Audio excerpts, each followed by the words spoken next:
19వ అధ్యాయం 14వ వచనం సంఖ్యాకాండం. ఒకడొక గుడారములో చచ్చినడల దాని కూర్చున్న విధి ఇది. ఆ గుడారంలో ప్రవేశించి ప్రతి వాడును ఆ గుడారంలో ఉన్నది యావత్తును 7 దినములు అపవిత్రముగా ఉండును. మూత వేయబడక తెరిచి ఉన్న ప్రతి పాత్రయు అపవిత్రమగును. బయట పొలములో ఖడ్గముతో నరకబడిన వారినైనను శవమునైనను మనుషుని ఎముకనైనను సమాధినైనను ముట్టువాడు 7 దినములు అపవిత్రుడై ఉండను.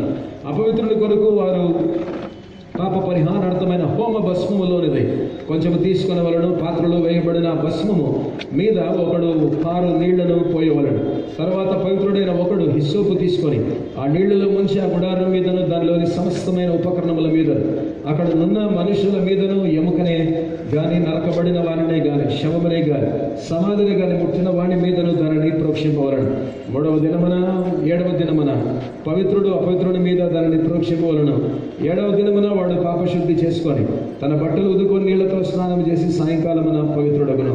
దేవుడు తన పరిశుద్ధ వాక్యం మన వెలుగులో దీవించుగాక. ఆత్మ నడిపింపు కొరకు ప్రార్థించుకుందాం.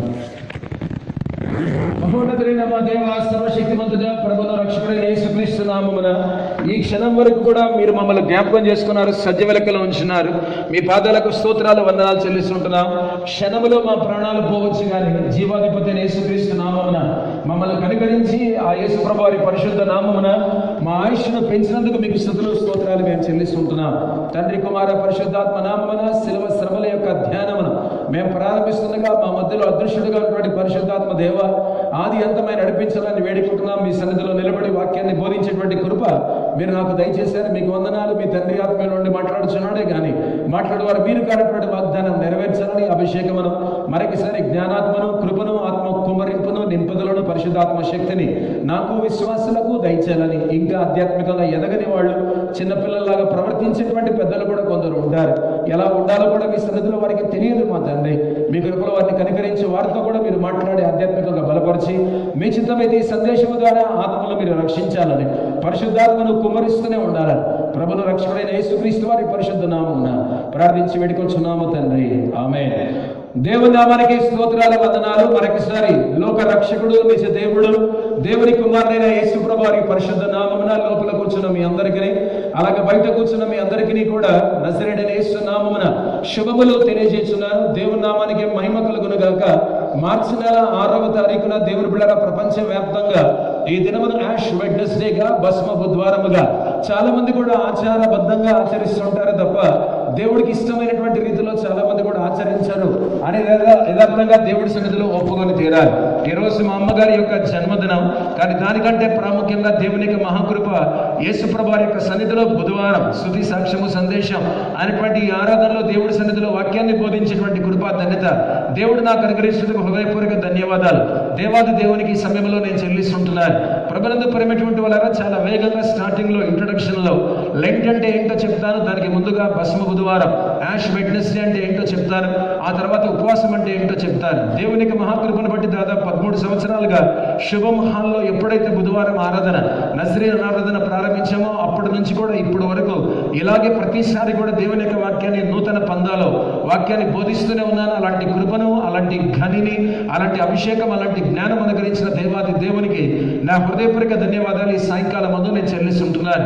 ప్రభునందు ప్రేమటువంటి వాళ్ళరా యాష్ వెడ్నెస్డే అనగా తెలుగులో భస్మ బుధవారం అని అంటారు.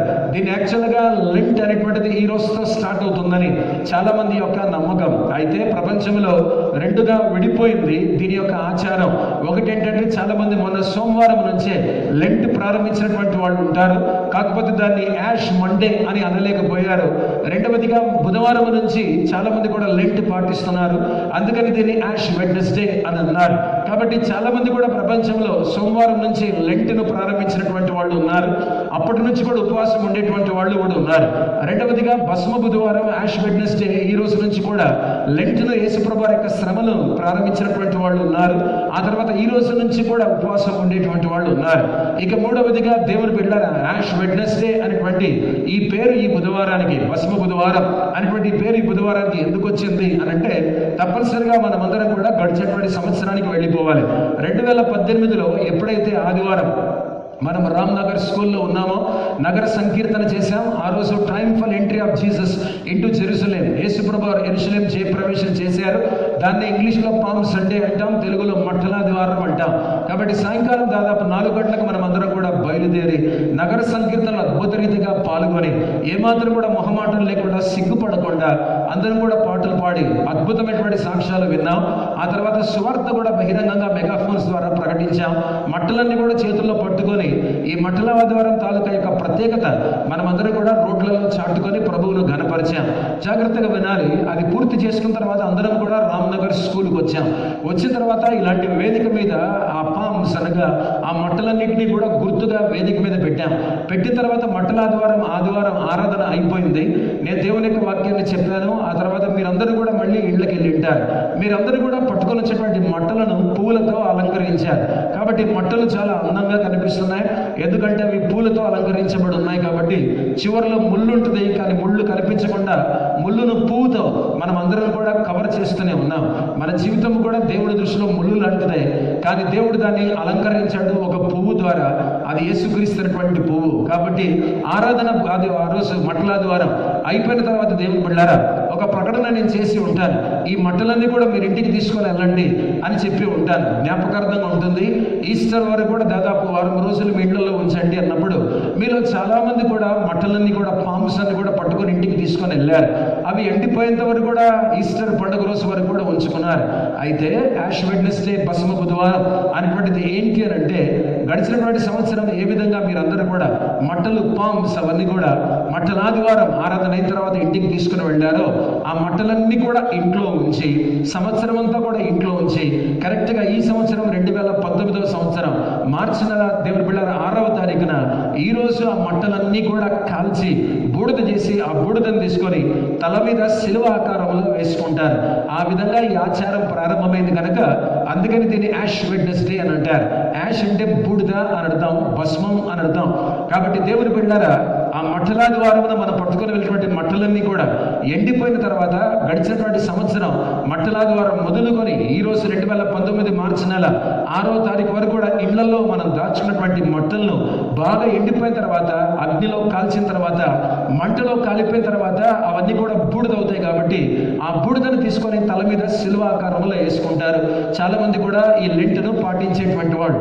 అందుకని దీన్ని భస్మ బుధవారం యాష్ వెడ్నెస్డే అని అన్నారు. రెండవదిగా లెంట్ అనేటువంటి మాట మీరు గుర్తుంచుకోవాలి. మొదటిగానే యాష్ వెడ్నెస్డే అనేటువంటిది బైబిల్లో ఎక్కడా కూడా ఏమాత్రం కూడా లేదు. ఇది వాక్యానుసారం కాదు అనేది కూడా గ్రహించాలి. రెండవదిగా దేవుని బిడ్డలారా లెంట్ అనేటువంటిది, ఈ లెంటన్ సీజన్ అనేటువంటిది ఏంటి అని అంటే భస్మ బుధవారంతో ప్రారంభమవుతుంది. ఆ తర్వాత యేసు ప్రభువు వారు మరణించినటువంటి ఆ పస్కా పండుగ గుడ్ ఫ్రైడే వరకు కూడా ఇది దాదాపు 40 దినములు కొనసాగుతుంది. అయితే ఎట్టి పరిస్థితుల్లో కూడా మధ్యలో వచ్చేటువంటి ఆదివారాలు ఉపవాసాలు మాత్రం చేయకూడదు. ఒకవేళ ఉపవాసాలు ఆదివారం కనుక చేస్తే అది దేవుడికి విరుద్ధమైనటువంటిదే. బైబిల్ కనుక చాలా జాగ్రత్తగా చదివితే దేవుడు చెప్పనటువంటివి, దేవుడు ఆజ్ఞాపించినటువంటి ఆచారాలు ఎవరైతే చేసుకుంటూ వచ్చారో వాళ్ళు కొందరు దేవుడికి దూరమయ్యారు, కొందరు చనిపోయారు. ఆ తర్వాత దేవుడు వాటిని పూర్తిగా బైబిల్లోంచి నిర్మూలించేశాడు. అందుకని దేవుడు చెప్పనిది ఎప్పుడు కూడా చేయకూడదు, కానీ దేవుడు చెప్పిందే మనం చేయాలి. కనుక ప్రభునందు ప్రేమటువంటి వాళ్ళరా ఆదివారాలు అతిభక్తి ప్రదర్శించి అందరికంటే నాకు ఎక్కువ భక్తి ఉందని, నేను దేవుడిని చాలా ప్రేమిస్తున్నానని ఎవరైతే ఆదివారం కనుక ఉపవాసాలు చేస్తారో వారు దేవుని యొక్క వాక్యానికి విరుద్ధంగా ఉన్నారు అని అర్థం. ఎందుకంటే ఆదివారం it's a day of celebration, because resurrection is a celebration. ఎందుకనగా పునరుత్థానం అనేటువంటిది సర్వ మానవాళికి ఒక వేడుక. మానవుల తరపున యేసు ప్రభువు ఒక మానవునిగా మరణించి సమాధి చేయబడి 3వ రోజు మరణాన్ని జయించి తిరిగి లేచినప్పుడు అది ఖచ్చితంగా మనకు వేడుక అవుతుంది. మనం పుట్టినటువంటి దినమే, జన్మదినమే ఒక పెద్ద వేడుకగా సెలబ్రేషన్గా జరుపుకుంటున్నప్పుడు యేసు ప్రభువు మృత్యుంజయుడై తిరిగి లేచినప్పుడు ఇంకెంత గొప్ప వేడుకగా మనం ఆదివారాన్ని జరుపుకోవాలి. కాబట్టి కొందరు అతిభక్తి ప్రదర్శించి ఆదివారాలు కూడా ఉపవాసాలు ఉంటారు. ఎందుకంటే బైబిల్ తెలియనటువంటి వాళ్ళే ఆ విధంగా ఆదివారాలు ఉపవాసం ఉంటారు. ఎక్కడా కూడా ఆదివారం ఉపవాసం ఉండమని దేవుడు ఎక్కడా కూడా చెప్పలేదు. కాబట్టి తొందరపడి ఏమాత్రం కూడా ఆదివారాలు ఉపవాసం ఉన్నారు అంటే అది మంచిది కానే కాదు. జకరియా స్టోనీ ఫోమం గారు కూడా 70 రోజులకు పైగా ఉపవాసం ఉంటూ ఉన్నప్పుడు దేవుడు మధ్యలో ఆయనకు కనిపించి, నువ్వు మధ్యలోనే 30-40 రోజులు దాటిపోయింది, నువ్వు ఉపవాసం ఉన్నావు, నీ ప్రార్థనలకు అంతా కూడా నేను జవాబు ఇచ్చేసా, నీకు ఉపవాసం ఆపే అని దేవుడు చాలా క్లియర్గా జకరియా స్టోనీ ఫోమం గారికి చెప్పారు. చెప్పారు. అప్పుడు నజరేన్ నిజంగానే శుభమహల్లో ఉంది. జకరియా స్టోని ఫోమం గారు అడుగు ముందుకేసి అయినా నేను ఉపవాసం ఉంటాను అన్నాడు. దేవుడు అతన్ని పిలుచుకున్నాడు, అతను చచ్చిపోయాడు. అందుకని చెప్తున్నాను, అతిగా ఎప్పుడు కూడా ప్రవర్తించకూడదు. దేవుడు ఆపేయమన్నప్పుడు మనం ఆపేయాలి. ఆదివారాలు ఎట్టి పరిస్థితుల్లో కూడా ఉపవాసాలు ఉండకూడదు అనేది మనం గుర్తుంచుకోవాలి. ఇక 4వదిగా ప్రభునందు ప్రేమటువంటి వాళ్ళ ఉపవాసం గురించి, ఏదైనా రోగం వస్తే డాక్టర్ ఒక ప్రిస్క్రిప్షన్ మనకి ఇస్తాడు. బైబిల్లో ఆత్మీయ జీవితానికి లేనటువంటి అంశం ఏది కూడా లేదు. ప్రతి అంశం కూడా దేవునికి మహాకృప ఈ పరిశుద్ధ గ్రంథంలో మన యొక్క ఆత్మీయ జీవితం కొరకు రాయబడి, ఎవరైనా ఉపవాసం ఉండాలి అని అనుకున్నటువంటి వారు 58వ అధ్యాయం యెషయా గ్రంథాన్ని జీర్ణం చేసుకోవాలి. ఆహారం తిని ఏ విధంగా జీర్ణం చేసుకుంటామో ఆ విధంగా యెషయా గ్రంథం 58వ అధ్యాయాన్ని మనం జీర్ణం చేసుకున్నట్లయితే నిజంగా దేవునికి అనుకూలమైనటువంటి ఉపవాసాన్ని మనం చేస్తాము తప్ప మనకు నచ్చినటువంటి ఉపవాసాన్ని దేవుడు ఏమాత్రం కూడా ఇష్టపడ్డు. ఇక 5వదిగా ఉపవాసములో మీరు గుర్తుంచుకోవాలి, ఒక్కొక్కరు వారి యొక్క బాడీ కాన్స్టిట్యూషన్ బట్టి, బాడీ కెపాసిటీని బట్టి చాలా మంది కూడా ఉపవాసం ఉంటారు. కొందరు నీళ్లు తాగకుండా ఉండలేరు, అందుకనే నీళ్లు తాగుతారు, ఆహారం తినకుండా ఉంటారు. కొందరైతే ద్రవ పదార్థాలు మాత్రమే తీసుకుంటారు, ఘన పదార్థాలను మాత్రం పక్కన పెడతారు. అయితే దేవుడు వీటిని క్షమిస్తాడా, దేవుడు వీటిని శిక్షిస్తాడా అంటే ఏదైనా దేవుడు అర్థం చేసుకున్నటువంటి వాడే. సో కాబట్టి కొన్ని కెపాసిటీస్లో కూడా ఉపవాసం ఉంటుంది. అయితే చెప్పాలి అంటే యేసుప్రభు లాగా, మోషే లాగా, ఏలియా లాగా మనం కూడా ఉపవాసం ఉండాలి అని అంటే చాలా కష్టం. మధ్యలో చనిపోయేటువంటి అవకాశం కూడా ఉంది. ఎందుకంటే కృప ఉంటే తప్ప వాళ్ళలాగా మనం ఉపవాసం ఉండలేం. ఎందుకంటే మోషే అన్నపానములు లేకుండా 40 రోజులు 40 పగళ్ళు రాత్రులు సినాయి కొండ మీద దేవుని దగ్గర ఉన్నాడు. అదేవిధంగా ఏలియా కూడా 40 దినములు ఆయన ఉపవాసం ఉన్నట్టుగా పరిశుద్ధ గ్రంథంలో చూడగలం. మత్తయి 4, లూకా 4 ప్రకారం యేసుప్రభు వారు కూడా అన్నపానములు పుచ్చుకొనకుండా 40 దినములు ఉపవాసం ఉన్నట్టుగా పరిశుద్ధ గ్రంథంలో చూడగలం. కాబట్టి ఈ ముగ్గురు కూడా బైబిల్లో ఉపవాసం ఉన్నారు. వాళ్ళు ఎక్కడ కూడా ఏదైనా తిన్నట్టుగా పరిశుద్ధ గ్రంథంలో ఎక్కడా కూడా ఆధారాలు కనిపించట్లేదు. కొందరు ఉపవాసాలు ఉన్నారు, కానీ దేవుని బిడ్డారా కొంతవరకు మాత్రం వాళ్ళు భోజనం చేయగలిగారు అనేది యథార్థంగా మాట్లాడాలి.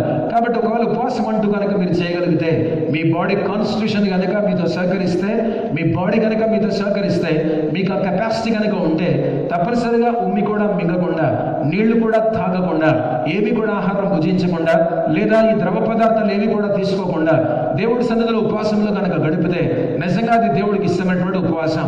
మళ్ళీ ఉపవాసంలో 2వదిగా 58వ అధ్యాయం యెషయా గ్రంథం ప్రకారం ఆ రోజు ఏ ఆహారం అయితే మనం తింటామో, లేదా 40 రోజులు ఏ ఆహారం అయితే తింటామో ఆ ఆహారాన్ని నిల్వ మనం ఉంచుకోకూడదు. ఉదాహరణకు మనం బ్రెడ్ జామ్ ఉదయం తిన్నాం అనుకుందాం, చపాతీ ఎగ్ కర్రీ తిన్నాం అనుకున్నాం. ఉపవాసం ఉన్నాం కాబట్టి చపాతీ ఎగ్ కర్రీ మనం తినలేదు, బ్రెడ్ అండ్ జామ్ మనం తినలేదు, బాయిల్డ్ ఎగ్స్ అనగా ఉడకబెట్టినటువంటి కోడిగుడ్లు ఒక 3 మనం తినలేదు. 40 రోజులు కనుక తీస్తే దేవుని బిడ్డారా 120 కోడిగుడ్లు అవుతాయి. ఉదయం మనం తినకుండా ఉన్నటువంటి 3 కోడిగుడ్లు, ఆ తర్వాత రోజు కనుక మనం 4 చపాతీలు తింటే 40 రోజులు 160 చపాతీలు అవుతాయి. కాబట్టి యెషయా గ్రంథం 58వ అధ్యాయం ప్రకారం ఈ 160 చపాతీలు కూడా ఆకలి కొనేటువంటి వాడికి తప్పనిసరిగా మనం ఇవ్వాలి, లేదా 120 గుడ్లు కూడా ఆకలి కొనినటువంటి వాడికి మనం తప్పనిసరిగా ఇవ్వాలి. ఒకవేళ టిఫిన్ మాత్రమే, ఉదయం బ్రేక్ఫాస్ట్ మాత్రమే మన ఉపవాసం ఉన్నట్లయితే అది నిల్వ ఇంట్లో ఉంచుకోకూడదు. కానీ అది మనం తినకుండా ఇంట్లో మిగిలిపోయినటువంటి దాన్ని, అది 10 చపాతీలవని ఉదాహరణకే చెప్తున్నాను, అన్నిదా భావించద్దు, 10 పూరీలవని కాక 2 ఇడ్లీలవని కాక, అది లేనటువంటి వాళ్ళు చాలా మంది ఉంటారు. అది మనం తినకుండా ఆపుకుంటున్నాం, మనం ఉపవాసం ఉంటున్నాం. కాబట్టి ఆహారాన్ని యాజిటీస్గా తీసుకొని వెళ్ళి ఎంతైతే మోతాదులో మనం తింటామో అంతే ఇతరులకు పంచిపెట్టాలి. అనగా చాలా మంది పేదవాళ్ళు ఉన్నారు, చాలా మంది ఆకలి కొనేటువంటి వాళ్ళు ఉన్నారు. అలాంటి వాళ్ళకి ఎప్పుడైతే తీసుకొని వెళ్ళి మనం తినవలసినటువంటి ఆహారాన్ని 40 దినములు తినకుండా ఇచ్చేస్తాం, అప్పుడు దేవుడికి మహిమ కలుగుతుంది. ఒకవేళ మీలాంటి వాళ్ళు ఎవరైనా నాలాగా సాయంకాలం 5 వరకు కూడా కొందరు ఉపవాసం ఉంటారు. నేను నిజంగానే సాయంకాలం తింటాను, మళ్ళీ మరుసటి రోజు సాయంకాలం తింటాను. నేను ఉపవాసం కనుక ఉంటే, ఉదాహరణ చెప్తున్నాను, 40 దినాలు ఎప్పుడైనా నా జీవితంలో ఉన్నప్పుడు గతంలో ఉన్నాను. కాబట్టి ఆ రోజంతా కూడా నా ఆహారం నేను ఎక్కడ ఇవ్వాలి? నేను దేవుళ్ళలోకి వచ్చినప్పుడు నిజంగా చెప్తున్నాను, దేవుళ్ళు ఎదుగుతున్నప్పుడు ఆ రోజు తినేటువంటి ఆహారం అంతా కూడా నేను తీసుకుని వెళ్ళి ప్యాక్ చేసుకొని నేనే సైకిల్ మీద వెళ్ళిపోయి, ఇప్పుడు నాకు బండి ఉండేది కాదు, నేను ఎవరిస్తుంది సైకిల్ మీద వెళ్ళిపోయి ఆహారాన్ని పేదోళ్లకు, నేను మా ఇంటి వెనక పార్క్ ఉండేది, ఆ పార్కులో పాపం పేదోళ్ళు ఆకలితో పడుకొని ఉంటారు, వాళ్ళందరూ కూడా ఆహారాన్ని నేను తినవలసినటువంటి దాన్ని మాత్రమే పంచిపెట్టేటువంటి వాడిని. ఆ తర్వాత ఎవరికైనా వాళ్ళ జీవితంలో అడ్డుగా ఉంది, ఆటంకాలు ఉన్నాయంటే వాటిని మనం తొలగించి వాళ్ళందరికీ కూడా విడుదల విమోచన కలగజేయడానికి ప్రయత్నం చేయాలి. అప్పుడు మనకు స్వస్థత శీఘ్రముగా లభిస్తుంది. ఈవెన్ ప్రార్థన చేయకుండా ముందుకు వెళ్తూ ఉన్నా కూడా స్వస్థత కోసం చెప్తున్నాను. దేవుడు తన కృపలో మన ఉపవాసం అతనికి చాలా నచ్చుతుంది కాబట్టి అప్పుడు తన కృపలో మన ఉపవాసాన్ని బట్టి ఆయనే మనం అడగకుండానే మనకు స్వస్థతనిస్తాడు. ఆ తర్వాత చీకట్లో మనకు వెలుగు పుడుతుంది అనేది కూడా దేవుడు మనకు ప్రమాణం చేస్తూనే ఉన్నాడు. కాబట్టి అలాంటి ఉపవాసం మీరు చేయగలిగితే చాలా మంచిది అనేది గ్రహించాలి. ఆ తర్వాత ఇక ఆరవదిగా ప్రభునందు ప్రేమటువంటి వాళ్ళారా, ఉపవాసం ఖచ్చితంగా లెంట్లో చేయాలని బైబిల్ ఎక్కడ కూడా రాయబడలేదు. లెంట్ అనే పదం మీకు బైబిల్లో కనిపించదు. యాష్ వెడ్నెస్డే అనేటువంటి పదం కూడా బైబిల్ ఎక్కడ కూడా కనిపించదు. యేసు ప్రభువారు శ్రమలు చివరి దినాల్లో 40 దినాల్లోనే ప్రారంభమయ్యాయి అని అనుకుంటే వాక్యం తెలియనటువంటి అమాయకులే ఆ విధంగా మాట్లాడతారు. మీలో చాలా మంది కూడా తెలియదేమో, యేసుప్రభువారు 16 రకాల శ్రమలు ఆయన అనుభవించారు. ఎప్పుడైతే పరలోకంలో ఉన్నటువంటి వాడు భూమి మీదికి పిండముగా మారి వచ్చాడో, క్రీస్తుగా ఉన్నటువంటి వాడు యేసుగా తల్లి గర్భములో పిండముగా తయారయ్యాడో, దేవుడుగా ఉన్నటువంటి ఆయన మనిషిగా లోపల ఫీటస్గా తల్లి గర్భంలో తయారయ్యాడో, ఎప్పుడైతే తల్లి గర్భంలో పిండముగా తయారయ్యాడో అప్పుడే ఆయనకు శ్రమలు స్టార్ట్ అయ్యాయి. బయటికి వచ్చిన తర్వాత ఆకలితో ఏడ్చాడు కాబట్టి తల్లి అయినటువంటి మరియ దగ్గర ఆయన పాలు దాగి, తల్లి పాలు దాగి ఖచ్చితంగా పెరిగి ఉంటాడు. కాబట్టి దేవుని బిడ్డరా, పాలు ఆ తర్వాత పాలే నీళ్లు ఆహారముగా యేసుప్రభు వారు తల్లి ద్వారా పొందుకొని ఆయన కూడా బ్రతికారు. ఆ విధంగా 16 రకాల శ్రమలు చనిపోయేంత వరకు కూడా యేసుప్రభు వారు ఆయన జీవితంలో అనుభవించారు. అంత మాత్రమే కాకుండా చాలా జాగ్రత్తగా మీరు గుర్తుంచుకోవాలి, యేసుప్రభు వారి యొక్క శ్రమలు ఎలాంటివి అంటే, చాలా మంది కూడా లెంట్ అనేటువంటిది ఈ యాష్ వెడ్నెస్డే భస్మ బుధవారమే యేసుప్రభు యొక్క శ్రమలు చివరి 40 దినాలు ప్రారంభించబడ్డాయని అనుకుంటారు. ఇందాకే చెప్పాను, వాక్యం తెలియనటువంటి అమాయకులే ఆ విధంగా అనుకుంటారు. యేసుప్రభు వారు 33 సంవత్సరాలు భూమి మీద బ్రతికారు. 30 సంవత్సరాలు ఆయన ఇంట్లోనే ఉన్నారు. కాబట్టి పస్కా పండుగ టైంలో వాటన్నిటి టైంలో కూడా యేసుప్రభు వారు పండుగను ఖచ్చితంగా ఆచరించి ఉంటారు.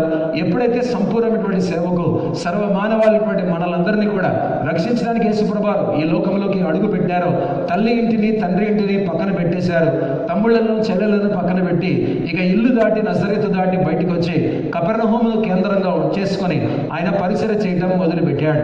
ఎప్పుడైతే ఆ విధంగా వచ్చాడో, మొదట మనతో గుర్తింపును పొందాలి కాబట్టి నీటి మూలంగా బాప్టిజం పొందారు.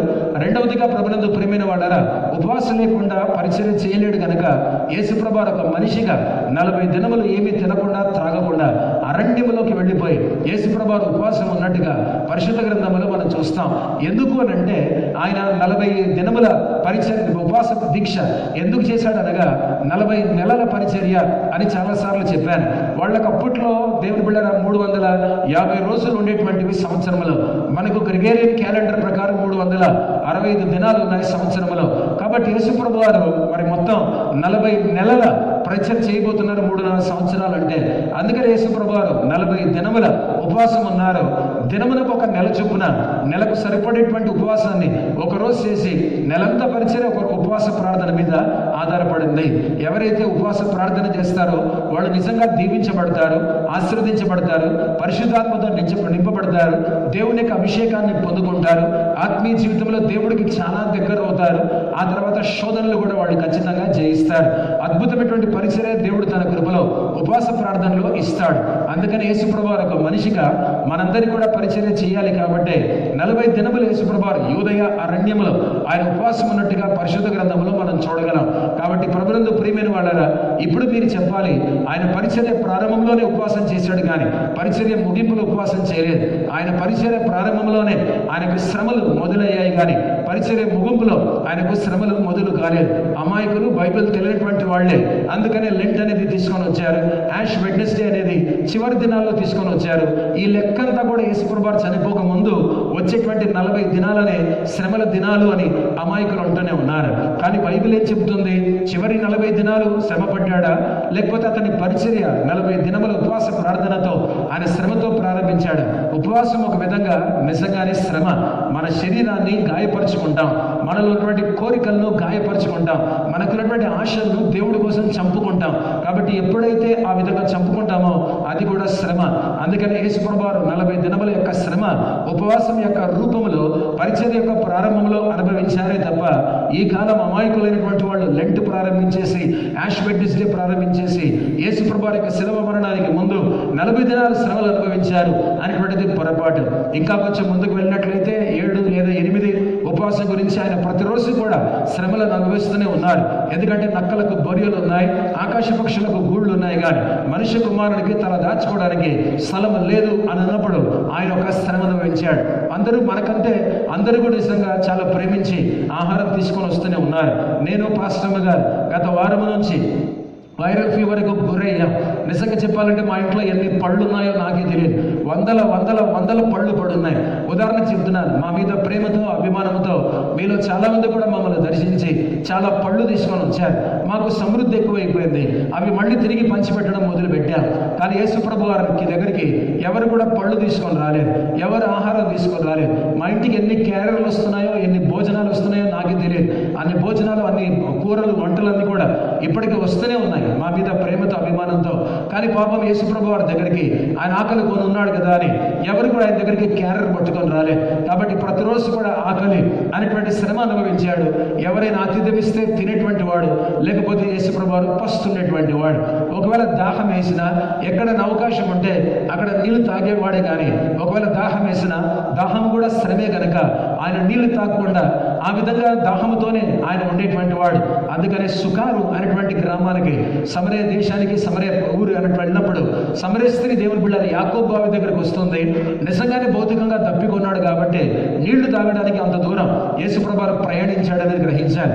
మరి ఇప్పుడు చెప్పాలి, ఈ అమాయకులు యేసుప్రభువు చనిపోకముందు 40 దినాలు శ్రమలు అనుభవించారని బైబిల్లో లేనిది తీసుకొని వచ్చి ఈరోజు ఒక ఆచారముగా ప్రారంభించారు. అందుకనే బైబిల్ చదవని వాడికి ఎప్పటికి కూడా జ్ఞానం ఉండదు. మీరు కూడా బైబిల్ చదవకపోయినా అమాయకత్వంలో ఉండి అమాయకత్వంలోనే చనిపోతారు. మీరు ఎత్తబడతారు, పరలోకానికి వెళ్తారు. కానీ భూమి మీద మీ వలన ఎవరికి కూడా ఉపయోగం ఉండదు. ఎందుకంటే మీకు బైబిల్ తెలియనప్పుడు యు ఆర్ ఇన్నోసెంట్ పీపుల్, మీరు అమాయకులు అని అర్థం. మీ వల్ల ఎవరికి కూడా దీవెన కలగదు, మీ ద్వారా ఆత్మలు రక్షింపబడవు. ఎందుకంటే మీ దగ్గర దేవుని యొక్క వాక్యం లేనప్పుడు నిజంగానే మనం చాలా దురదృష్టవంతులం. అందుకనే ప్రభునందు ప్రియమైన వాళ్ళారా, ఆ విధంగా యేసుప్రభు వారు ప్రతిరోజు కూడా అనగా 40 నెలలు భూమి మీద మన కొరకు పరిచయం చేశారు. అనగా 3.5 సంవత్సరాలు అని అర్థం. కాబట్టి ఆ 3.5 సంవత్సరాలు 40 నెలలు ప్రతిరోజు కూడా యేసుప్రభు వారు నిజంగానే కొన్ని వేల దినాలు శ్రమలు అనుభవించారు. అంత మాత్రమే కాకుండా ఆయన కొట్టడానికి రాళ్ళు ఎత్తారు. యేసుప్రభు వారు అక్కడి నుంచి వెళ్ళిపోయారు. ఆయన్ను విమర్శించారు, ఆయన్ను ఎన్నో మాటలు అన్నారు. ఆయన్ను దుర్బీజుడా అన్నారు, అన్ఆథరైజ్ సన్, అక్రమంగా పుట్టినటువంటి వాడా. ఇక ఆ పదం నేను వాడలేను ఇంగ్లీష్లో, తెలుగులో. అంత భయంకరమైనటువంటి పదాన్ని యేసుప్రభు వారికి వాడారు. పాపం యేసుప్రభు వారు అంత ఘోరమైనటువంటి మాట అతని తల్లిని అన్నా కూడా యేసుప్రభు వారు ఏమనుకోలేకుండా పైనుంచి అగ్ని వారి మీద కుమ్మరించి వారిని నాశనం చేయకుండా దుర్బీజుడా, అన్ఆథరైజ్ సన్, అక్రమంగా జన్మించిన వాడా అనే ఒక దుర్భాష, చెడ్డ మాట, బూతు మాట యేసుప్రభు వారిని తిట్టినప్పటికీ కూడా ఆయన ఏమి అనకుండా ఆయన జీవితంలో అన్ని కూడా సహించుకుంటూనే వచ్చాడు. మరి ఇవన్నీ కూడా శ్రమలు కాదా? విమర్శలు పట్టడం శ్రమలు కాదా? మానసిక ఒత్తిళ్లు రావడం అనేటువంటిది శ్రమలు కాదా? ఆయన అందరూ కూడా చాలా గ్రిల్ చేస్తారు. అనగా అడగకూడనటువంటి ప్రశ్నలన్నీ కూడా అడిగి ఇరికించాలన్నటువంటి ప్రయత్నాలు చాలా చేశారు. అయినప్పుడు కూడా అనంత జ్ఞాని కనుక అందరికీ ఓర్పుతో, సమాధానముతో, ఆ తర్వాత దేవుని బిడ్డల సహనముతో యేసుప్రభు వారు జవాబు చెప్పుకుంటూ వచ్చారు. కాబట్టి చివరి దినాల్లో మాత్రమే ఆయన శ్రమలు అనుభవించారు అనంటే మాత్రం అది తప్పనిసరిగా వాక్యానికి విరుద్ధం. అందుకని అమాయకంగా మనం ఎప్పుడు కూడా ఉండకూడదు. ఒక విధంగా ఇన్నోసెన్స్ ఈజ్ ఆల్సో కర్స్, అనగా అమాయకత్వం కూడా మన జీవితాలకు శాపంగా మారుతుంది. అందుకని బైబిల్ ప్రతిరోజు చదివేటువంటి వాడు ఈ పాటికి బైబిల్ మాస్టర్ చేసి ఉండాలి. అందుకని లెంట్ గురించినటువంటి అవగాహన మనకు ఉంటే ఈరోజు మన ఉపవాసం పరలోకమైనటువంటి దేవుడికి నిజంగానే మహిమకరంగా ఉండేటువంటిది. కాబట్టి ప్రభునందు ప్రేమటువంటి వాళ్ళారా, మరి పాస్టర్ గారు చివరిగా మీరు ఏమంటారు? లెంట్ ఆచరించమంటారా, వద్దంటారా? యాష్ వెడ్నెస్డే ఆచరించమంటారా, వద్దంటారా అని అంటే ఖచ్చితంగా చెప్తాను ఓపెన్గా, నా మాటలు దేవుడు వింటున్నాడు. ఎందుకంటే పరిశుద్ధాత్ముడు మన మధ్యలో ఉన్నాడు. ఎప్పుడు కూడా నా జీవితంలో ప్రాణం పోయిన తప్పుడు బోధ అనేది ఇంతవరకు కూడా నేను చేయలేదు. యథార్థంగానే చెప్పుకుంటూ వచ్చాను. సేవకులు సైతం నా బోధన ఇష్టపడతారు.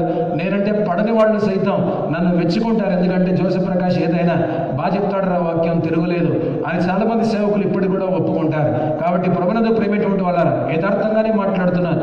ఇదంతా కూడా దేవుడిచ్చినటువంటి కృప, దేవుడిచ్చిన జ్ఞానం, మహిమ, ఘనత, ప్రభావాలు కేవలం దేవుడికి మాత్రమే చెల్లును గాక. మరి మీరు అడగకపోయినా మనసులో ప్రశ్నకు చెబుతున్నాను. యాష్ వెడ్నెస్డే ఆచరించాలా, లెంట్ ఆచరించాలా, భస్మ బుధవారం ఆచరించాలా, 40 దినాల శ్రమలు అనేటువంటివి ఆచరించాలంటే లెంట్గా తీసుకొని మాత్రం దయచేసి ఆచరించకండి. యాష్ వెడ్నెస్డే మాత్రం తీసుకొని ఆచరించకండి. కానీ లేదు, నేను నా ప్రభుతో నేను దగ్గరగా గడపాలనుకున్నాను, నేను ఎక్కువగా నా భార్యతో గడపడం ఇష్టపడతాను, పిల్లలతో గడపడం ఇష్టపడతానని చాలామంది అంటారు. మనము మన కుటుంబాలతో గడపడం చాలా ఇష్టపడతాం. ముఖ్యంగా మన పిల్లలతో గడపడానికి కూడా, పెద్దోళ్ళ కంటే కూడా పిల్లలతో గడపడం మనం చాలా ఇష్టపడతాం. ఎందుకంటే వాళ్ళు మనకు పుట్టారు కనుక. అదేవిధంగా నేను నా దేవుడితో గడపాలి అనేటువంటి ఆశ కనుక ఆత్మీయంగా మీలో ఉంటే 40 దినాలు ఉపవాసం ఉంటాం. ఏమాత్రం కూడా తప్పు లేనే లేదు. కాబట్టి బైబిల్లో యేసుప్రభువు వారు క్లియర్గా చెప్పారు, నా బోధ ఆయన బోధ ప్రకారమే వెళ్తుంది. మీరు ఉపవాసం చేయనప్పుడల్లా అనేటువంటి ఒక మాట అంటాడు. మీరు ఉపవాసం చేస్తే if at all you fast అనలేదు, వెన్ యూ ఫాస్ట్ అన్నాడు. అనగా మీరు ఉపవాసం చేసినప్పుడు అన్నాడు. ఉపవాసం చేస్తే అంటే అర్థం ఏంటంటే చేయొచ్చు, చేయకూడదు, పర్లేదు అని అర్థం. ఉపవాసం చేసినప్పుడు అంటే అర్థం ఏంటంటే మీరు చెయ్యాలి, చేసినటువంటి టైంలో అని అర్థం. అంటే మీరు చెయ్యాలని నేను కోరుకుంటున్నాను అని యేసుప్రభువు యొక్క ఉద్దేశం. అందుకని కాబట్టి మనం అందరం కూడా ఈ సీజన్లో మాత్రమే 40 దినాలు ఉపవాసం ఉంటాం కాదు, కానీ మన జీవితంలో ప్రతి శుక్రవారం కూడా ఉపవాసం ఉండడం చాలా మంచిది. కాబట్టి రెగ్యులర్గా మీరు ఉండేటువంటి శనివారం, శుక్రవారం ఉపవాసమే కాకుండా ఈ 40 దినాల్లో కూడా యేసుప్రభు యొక్క శ్రమలను జ్ఞాపకం చేసుకొని నేను ప్రభువుకు దగ్గర అవ్వాలనుకుంటున్నాను అన్నప్పుడు తప్పనిసరిగా ఉపవాసం ఉండండి. అందులో తప్పే మాత్రం కూడా లేనే లేదు. అయితే ఒక మాట, ఇష్టానుసారంగా హార్లిక్స్ తాగి, బోన్విటా తాగి, పాలు తాగి, నెస్కాఫే సన్ రైజ్ తాగి, టీ తాగి, లేకపోతే పళ్ళ రసం తాగి నేను ఉపవాసం ఉంటానంటే మరి మనలో అనుకోకూడదు, అది ఎప్పటికీ ఉపవాసం అవ్వదు. లేకపోతే నేను ఇడ్లీ తింటాను, టిఫినే చేస్తాను, లేకపోతే నేను మీల్స్ తినను అని అంటే, కల్వర్ చేసిన ఒక సంఘ పెద్ద ఉన్నాడు, ఓపెన్గా చెప్తాను, నేను టిఫినే చేస్తాను సార్, సాలిడ్గా రైస్ తినను. What makes a difference? I don't understand. Ultimately food is going inside. ఆహారం లోపలికి వెళ్తుంది. నువ్వు ఇడ్లీ తింటే ఏంటి, పూరి తింటే ఏంటి, చపాతి తింటే ఏంటి, లేకపోతే వడ తింటే ఏంటి, అన్నం ఒకటే, రైస్ వేరు, ఇవన్నీ కూడా అంత ఆహారమే కదా. సో కాబట్టి ఏదో గొప్పగా చెప్పుకుంటాడు, లేదు సార్ నేను అది తిననండి, నేను ఓన్లీ టిఫిన్ చేస్తానండి. Who wants your fasting? ఎవరికి కావాలి ఉపవాసం? నేనే ఒక మనిషిగా ఖాతరు చేయలేదు ఆ వ్యక్తిని. నువ్వు ఇంకా ఎదగలేదులే, ఇది పిట్టబుర్ర అనుకొని వదిలేశాను. దేవుడు అసలు ఖాతరు చేయడం. అందుకని చెప్తున్నాను, నీ సొంత ఉపవాసాలు పనికిరావు. నిజంగా నేర్చుకోవాలి అని అనుకుంటే 58వ అధ్యాయం యెషయా గ్రంథం కనుక చదివితే దేవుడికి అనుకూలమైనటువంటి, మహిమకరమైనటువంటి, ఇష్టమైనటువంటి ఉపవాసం అక్కడ రాయబడింది. అందుకని తాళక బూర ఊదినట్లు ఎలుగెత్తి బిగ్గరగా కేకలు వేయము అనేటువంటి ఆ కేక గురించి, దేవుని బిడ్డల ఉపవాస ప్రార్థన గురించి యెషయా అనేటువంటి వాడికి దేవుడు బయలుపరిచినప్పుడు చక్కగా 58వ అధ్యాయంలో దాదాపు చాలా వచనాలు కూడా ఉపవాసం గురించి దేవుడు మాట్లాడుతూనే ఉన్నాడు. ఇదంతా కూడా ఇంట్రడక్షన్, అనగా ఉపోద్ఘాతాన్ని మీరు విన్నారు. దీన్ని ఎప్పుడు కూడా మీ లైఫ్లో మర్చిపోకండి. తండ్రి, కుమార, పరిశుద్ధాత్మ నామమున ఇప్పుడు నేను బోధించింది ఉన్నది ఉన్నట్టుగానే నేను బోధించాను, వాక్యానుసారంగానే బోధించానని దేవుడి సన్నిధిలో యథార్థంగా ఒప్పుకొనుచున్నాను. ఇక రెండవదిగా దేవుని బిడ్డలారా, ఇప్పుడు హోమ భస్మం, ఈ భస్మం గురించి, లేకపోతే యాషెస్ గురించి, బూడిద గురించి. అందుకని దీన్ని బూడిద బుధవారం అని అంటారు, లేకపోతే భస్మ బుధవారం అని అంటారు, లేకపోతే యాష్ వెడ్నెస్డే అని ఇంగ్లీష్లో అంటారు. నా బైబిల్లో కూడా యాషెస్ మనకు కనిపిస్తాయి, అనగా హోమ భస్మం మనకు కనిపిస్తూనే ఉంది, బూడిద అనేటువంటిది మనకు కనిపిస్తూనే ఉంది, లేదా భస్మం అనేటువంటిది మనకు కనిపిస్తుంది, కాలిపోయి బూడిదైనది అనేటువంటిది కూడా మనకు కనిపిస్తుంది. జాగ్రత్తగా విందాం, సమయానికి ముగిస్తాను, గాబరపడకండి. ఈ రోజుతో అయిపోయింది అని అనుకోవద్దు. ప్రతి బుధవారం దేవుని యొక్క మహాకృప శ్రమల గురించి ఆధ్యాత్మికంగా బలపడడానికి దేవుని యొక్క వాక్యాన్ని మనం విందాం. ఎందుకు ఆపాడో దేవుడు నాకు తెలియదు, కానీ నిజంగా రేపు నేను అమెరికా వెళ్ళాలి. అయితే దేవుడు మరి ఇంకా కన్ఫర్మ్ చేయలేదు, నా వరకు నేను డ్రాప్ అయిపోయాను, కానీ దేవుడు ఎందుకో ఉంచాడు. అన్నీ కూడా దేవుడే ఇచ్చాడు. వీసా ఇచ్చాడు, 10 సంవత్సరాల వీసా ఇచ్చాడు, టికెట్ ఇచ్చాడు, అన్ని బుక్ అయిపోయాయి. ఏ ఊర్లు, ఏ రాష్ట్రాలు తిరగాలో 9 రాష్ట్రాలు కూడా నేను తిరగాలి అమెరికాలో. మొత్తం నా ప్రోగ్రామ్ అంతా కూడా సెట్ అయిపోయి, మనుషులు అక్కడ కార్లతో నా కోసం రెడీగా ఉన్నారు. విమానాలు తిరగడానికి కూడా అన్ని టికెట్స్ అన్ని కూడా మొత్తం ఏ విమానం ఎక్కాలి అన్ని కూడా రెడీ అయిపోయాయి. కానీ ఎందుకనో దేవుడు లాస్ట్ మినిట్లో నాకు తెలియదు, గడిచినటువంటి బుధవారం ఇక్కడ వాక్యం చెప్పేసి వెళ్ళాను హత సాక్షుల గురించి. వెళ్ళగానే రాత్రి అనుకోని విధంగా దేవుడు తన సార్వభౌమాధికారంలో నాకు వైరల్ ఫీవర్ను దేవుడు అనుమతించాడు. అయినా కూడా దేవుడి నామానికి మహిమ కలుగునుగాక. నా దృష్టిలో అమెరికా పరదేశి కాదు, నా దృష్టిలో అమెరికా పరలోకం కాదు, నా దృష్టిలో దేవుడి సన్నిధే పరలోకం. సో కాబట్టి వెళ్ళినా వెళ్ళకపోయినా నాకు బాధ లేదు. ఈ సాయంకాలం ముందు మీతో నిలబడి వాక్యాన్ని బోధించేటువంటి మహావాక్యం దేవుడు నాకు అనుగ్రహించి, మీలాంటి హిందూ కాన్వర్ట్స్ ఏమనుకోద్దండి, మీకు సండే స్కూల్ లేదు కాబట్టి మీకు నిజంగా పునాది గట్టిగా ఉండదు. మీరు యూత్ అటెండ్ అవ్వలేదు కాబట్టి హిందూ కాన్వర్ట్స్ చాలా మంది మీకు పెద్దగా మీ పునాది బలంగా ఉండదు. ఇప్పుడిప్పుడే దేవుళ్ళలోకి వచ్చారు కనుక ఇప్పుడిప్పుడే చాలా మంది మీరు వాక్యాన్ని నేర్చుకున్నారు కాబట్టి ఇదే జీవితం అని మీరు అనుకుంటూనే ఉన్నారు. కాబట్టి పుట్టుకతో సండే స్కూల్ నుంచి చర్చికి వెళ్ళినటువంటి క్రైస్తవులు వేరే, ఇప్పుడిప్పుడు మీరు దేవుళ్ళలోకి వచ్చినటువంటి మీరు వేరే. అందుకనే ఇప్పుడు మీరు చాలా వెనకబడి ఉన్నారు, చాలా ఆలస్యం అయిపోయింది. కాబట్టి చాలా జాగ్రత్తగా ఇలాంటి డాక్ట్రిన్స్ బోధలన్నీ కూడా నజరేని వేదిక మీద నుంచి దేవుడు వినిపిస్తున్నప్పుడు చాలా జాగ్రత్తగా దేవుని యొక్క వాక్యాన్ని మీరందరూ కూడా వినాలని కోరుతున్నారు. కొన్ని సంవత్సరాల కిందట వచ్చినంత మాత్రాన మీరు గొప్ప అని ఎప్పుడు కూడా అనుకోవద్దండి, ఎందుకంటే పునాది పూర్తిగా పడలేదు. మొన్ననే దేవుళ్ళలోకి వచ్చారు, నాకు అన్ని తెలిసిన ఎట్టి పరిస్థితుల్లో కూడా హిందూ కాన్వర్ట్స్ ఎవరు కూడా అనుకోకూడదని ప్రేమతో మాత్రం మనవి చేస్తున్నాను తప్ప మరొక ఉద్దేశంతో నేను చెప్పట్లేదు. కమింగ్ బ్యాక్ టు యాషెస్ అనగా బైబిల్లో హోమ భస్మం గురించి లేకపోతే బూడిద గురించి కనుక మాట్లాడినట్టే ప్రభునందు ప్రేమటువంటి వాళ్ళరా, ఈ there are 4 symbolic things of ashes అనగా బైబిల్ అంట్లో ఉన్నటువంటి బూడిద 4కి సాదృశ్యంగా మనకు కనిపిస్తూనే ఉంది. బైబిల్ కేర్ఫుల్గా చదివితే నంబర్ 1 ఆదికాండం 18వ అధ్యాయం 27వ వచనం, యోబు గ్రంథం 30వ అధ్యాయం 19వ వచనం కనుక చదివితే బూడిద మానవుని యొక్క తప్పుకు మానవుని యొక్క బలహీనతకు సాదృశ్యం. అందుకనే నేను ధూళి వంటి వాడను, దుమ్ము వంటి వాడను, I'm like dust and Ashes అని అంటాడు అబ్రహాం. ఎప్పుడంటాడు అనగా సొదొమ గొమొర్రా పట్టణాలను నాశనం చేయడానికి సింధూర వనం దగ్గర నుంచి అబ్రహాం దగ్గర ఆతిథ్యం తీసుకొని దేవుడు బయలుదేరి దేవుడు బిడ్డరా వెళ్తూ ఉన్నప్పుడు ఎక్కడికి వెళ్తున్నావు దేవా, కారణం ఏంటి? ఇదిగో సొదొమ గొమొర్రాను నాశనం చేయడానికి వెళ్తున్నాను. తగ్గించుకుంటాడు, దేవుడి సన్నిధిలో శిరం ఉంచుతాడు, ఖచ్చితంగా చేతులు కట్టుకొని ఉంటాడు. దేవుడు నిలబడుతున్నాడు, కళ్ళెత్తి చూసేటువంటి అవకాశం కూడా అతనికి ఉన్నా అతని ఎట్టి పరిస్థితుల్లో కూడా దేవుడు ఆ విధంగా చూడలేడు. దేవుడు ఇంటికే వచ్చాడు, ఆతిథ్యం తీసుకున్నాడు, కానీ కళ్ళెత్తి దేవుడిని చూడలేడు. అబ్రహాంకున్న తగ్గింపు చాలా గొప్పది. అందుకని విజ్ఞాపన మొదలు పెట్టాడు. ఆ విజ్ఞాపన టైంలో దేవుడు కోపం వచ్చి ఎక్కడ నేను నన్ను చంపుతాడో, చంపితే నేను ధూళిలో కలిసిపోతాను, మట్టిలో కలిసిపోతాను, నన్ను కాల్చేస్తే ఒకవేళ ఎవరైనా బూడిదైపోతానని ముందుగానే నీ కోపము నా మీద రగులు కొండకుండుగాక, కాబట్టి నువ్వు కోప్పడితే నేను బూడిదైపోతాను, నువ్వు కనుక నన్ను శిక్షిస్తే నేను వెంటనే మట్టిలో నా శవం కలిసిపోతుందని, నేను ధూళి వంటి వాడను, లేకపోతే I'm like dust and Ashes బూడిద వంటి వాడనని అబ్రహాం యథార్థంగా ఒప్పుకుంటారు. కాబట్టి ప్రభునందు ప్రేమైనటువంటి వాళ్ళరా, యాష్ వెడ్నెస్డే సందర్భంగా మనమందరం కూడా గుర్తుంచుకోవాలి, ఈ బట్టలు మనం చనిపోయిన తర్వాత సమాధి పెట్టెలో ఉంటాయి. కొన్ని రోజులైన తర్వాత ఈ బ్యూటిఫుల్ బాడీ, మీ పర్సనాలిటీ అవని, మీ కాంప్లెక్షన్ అవని, మీ బైసెప్స్ అవని, లేకపోతే మీ యొక్క బాడీ అవని, ఒంటి మీద మీ అందమైనటువంటి బట్టలు అవని అన్నీ కూడా తప్పనిసరిగా అవి మట్టిలో కలిసిపోతాయి. అందుకనే మనం ఎప్పుడే కూడా గుర్తుంచుకోవాలి, పైన ఆయన ఉన్నాడు, కింద మనం ఉన్నాం. ఏ రోజైనా ఎంత గొప్పవాడైనా మట్టిలో కలిసిపోవాల్సిందే. మట్టిలో కలిసిపోనివాడు కేవలం యేసు ప్రభువు మాత్రమే. అందరూ కూడా మట్టిలో కలిసిపోయిన వాళ్ళే. కాబట్టి మీరు నేను కూడా మట్టిలో కలిసిపోతాం.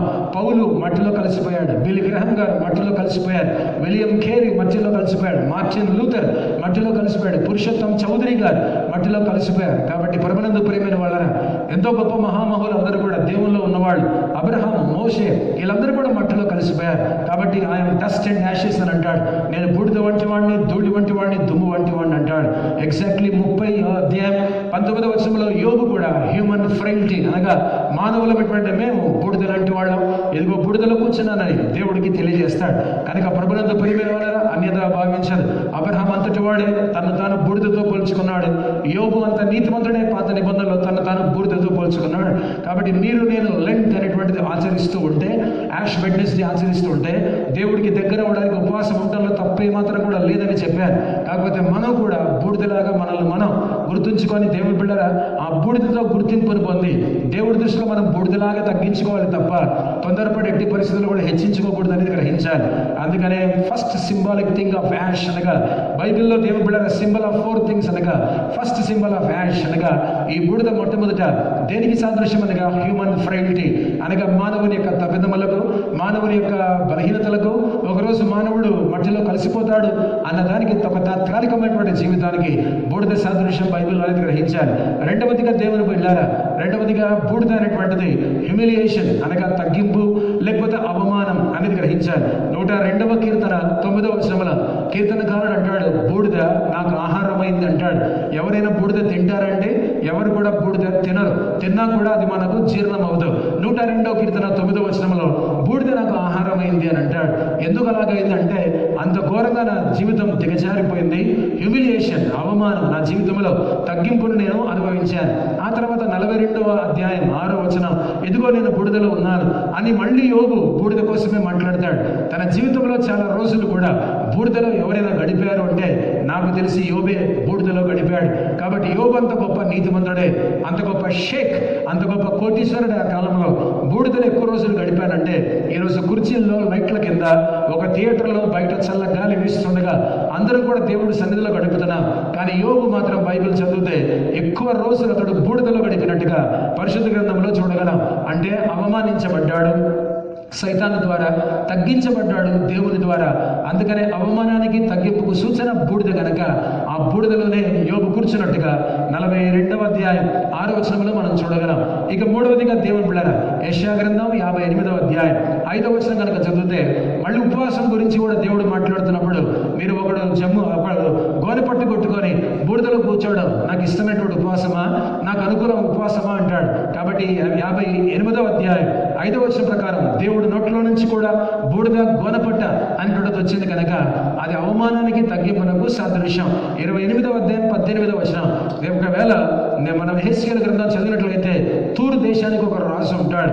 ఆ లేఖన భాగం యథార్థంగా చెప్పాలంటే బైబిల్ కాలేజ్ స్టూడెంట్స్ ఎవరైతే యెహెజ్కేలు గ్రంథం చదువుతున్నారో ఈ పాటికి మీకు అర్థమైపోయి ఉండాలి. 28 చాప్టర్ వర్స్ 8 28వ అధ్యాయం 18వ వచనంలో యెహెజ్కేలు దేవుని బిడ్డరా దేవుడు తూరు రాజు గురించి యెహెజ్కేలుకు బయలుపరుస్తాడు.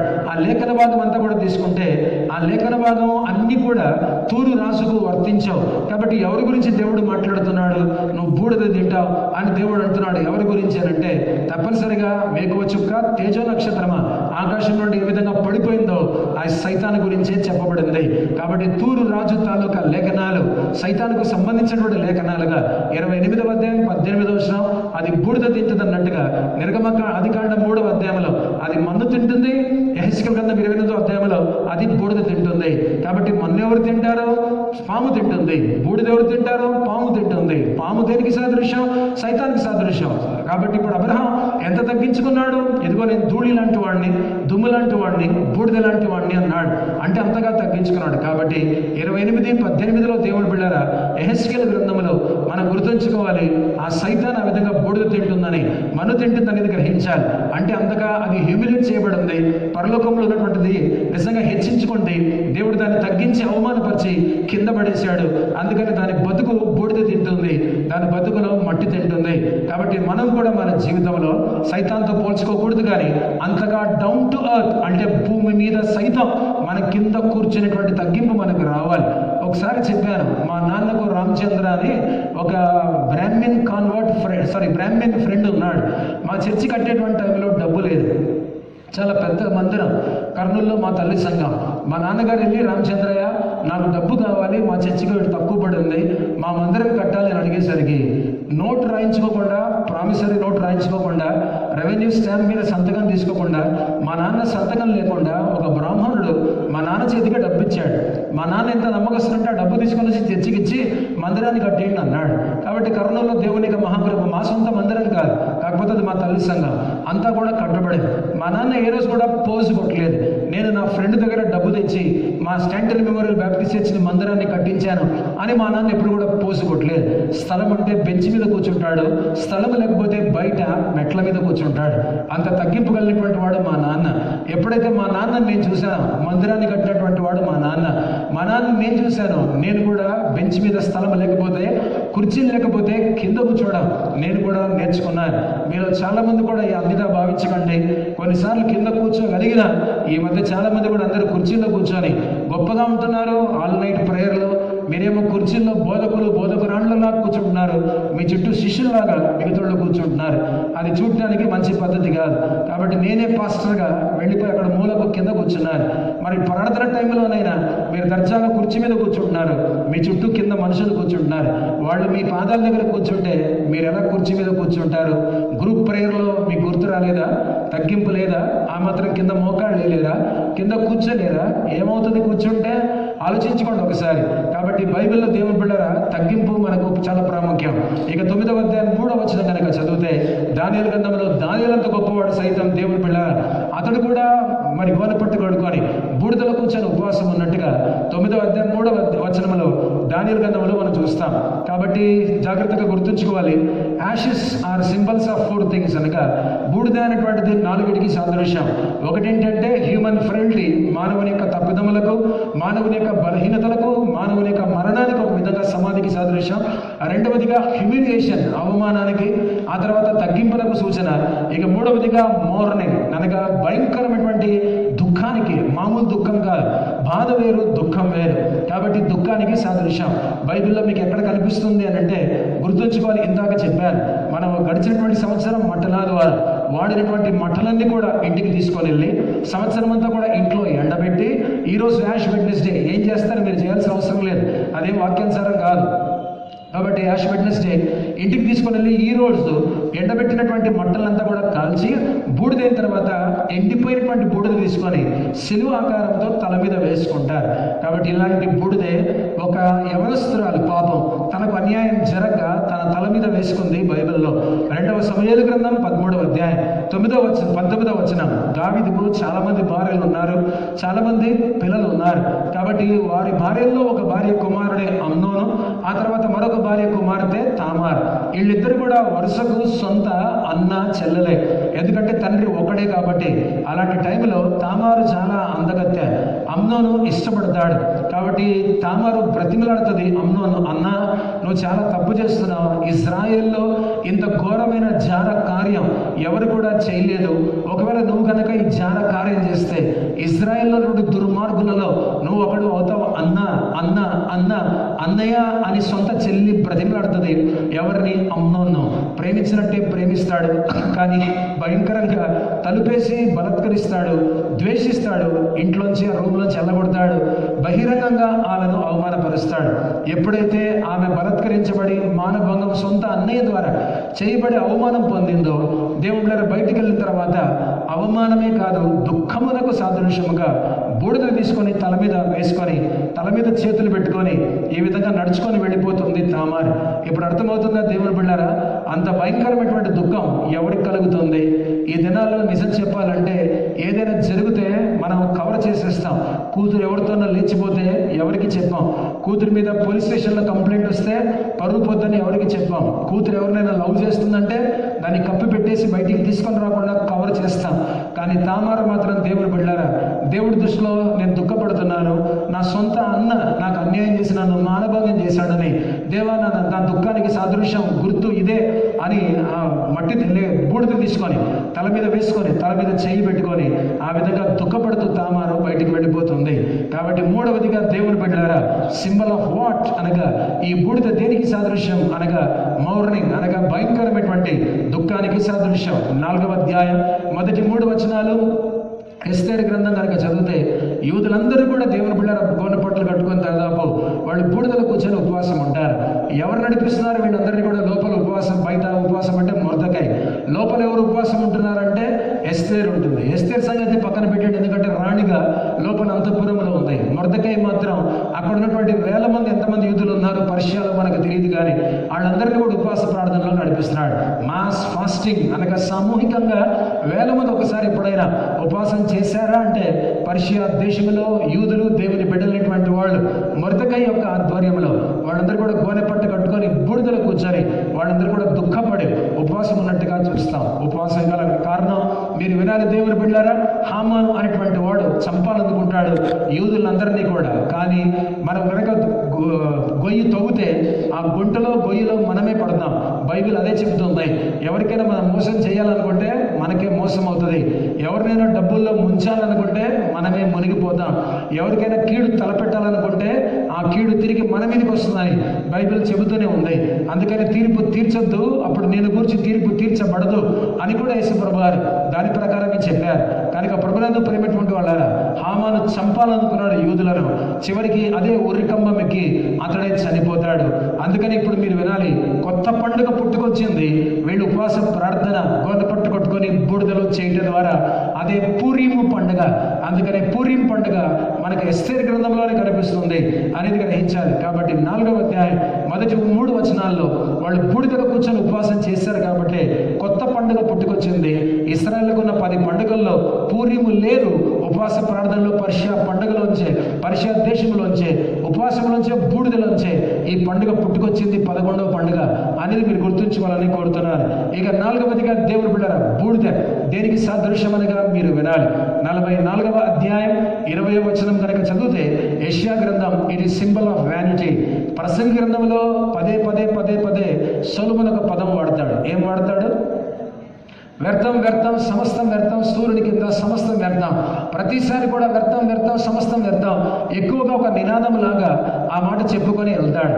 44వ అధ్యాయం 20వ వచనం ప్రకారం బూడిద దేనికి సాదృశ్యం అనగా దేవుని బిడ్డ Ashes is symbolic of vanity అనగా అది వ్యర్థానికి సాదృశ్యం. ఎందుకు పనికిరాదు బూడిద. అందుకని మీరు గుర్తుంచుకోవాలి. ఎందుకంటే ఇప్పుడు మీ మాట చెబుతున్నారు. మన మధ్యలో హిందూస్ ఉన్నారు, హిందూ కాన్వర్ట్స్ కూడా ఉన్నారు. మీలో కొందరు ఓపెన్గా చెప్తున్నాను, దేవుడు మీ మొహం మీదే మీతో మాట్లాడుతున్నాడు. మీరు ఇక్కడికి వచ్చి బొట్టు తీస్తున్నారంట, ఇంటికి వెళ్ళి పెట్టుకుంటున్నారంట. ఆ తర్వాత ప్రభు బల్లప్పుడు బొట్టు తీసేస్తున్నారంట, ఇంటికి వెళ్ళి మళ్ళీ పెట్టుకుంటున్నారట. దేవుడు బిళ్ళరా, హోషియా గ్రంథం ప్రకారం, యెషయా గ్రంథం ప్రకారం చెప్తున్నాను, మీరు ఎన్ని బొట్లు పెట్టుకున్నా 300 కోట్ల దేవుళ్ళు దేవతల్ని మీనియేచర్స్గా చిన్న బొమ్మలుగా తయారు చేసుకొని మీ ఇళ్ళే ఒక కోవిలుగా దేవాలయముగా మార్చుకొని అందులో మీ ఇలవెలుపుతో పాటు 300 కోట్ల మంది దేవుళ్ళు దేవతల యొక్క చిన్న బొమ్మలు పెట్టుకొని దానికి ఒక కోవిలు కట్టినా అది వ్యర్థం అని బైబిల్ చెబుతూనే ఉంది.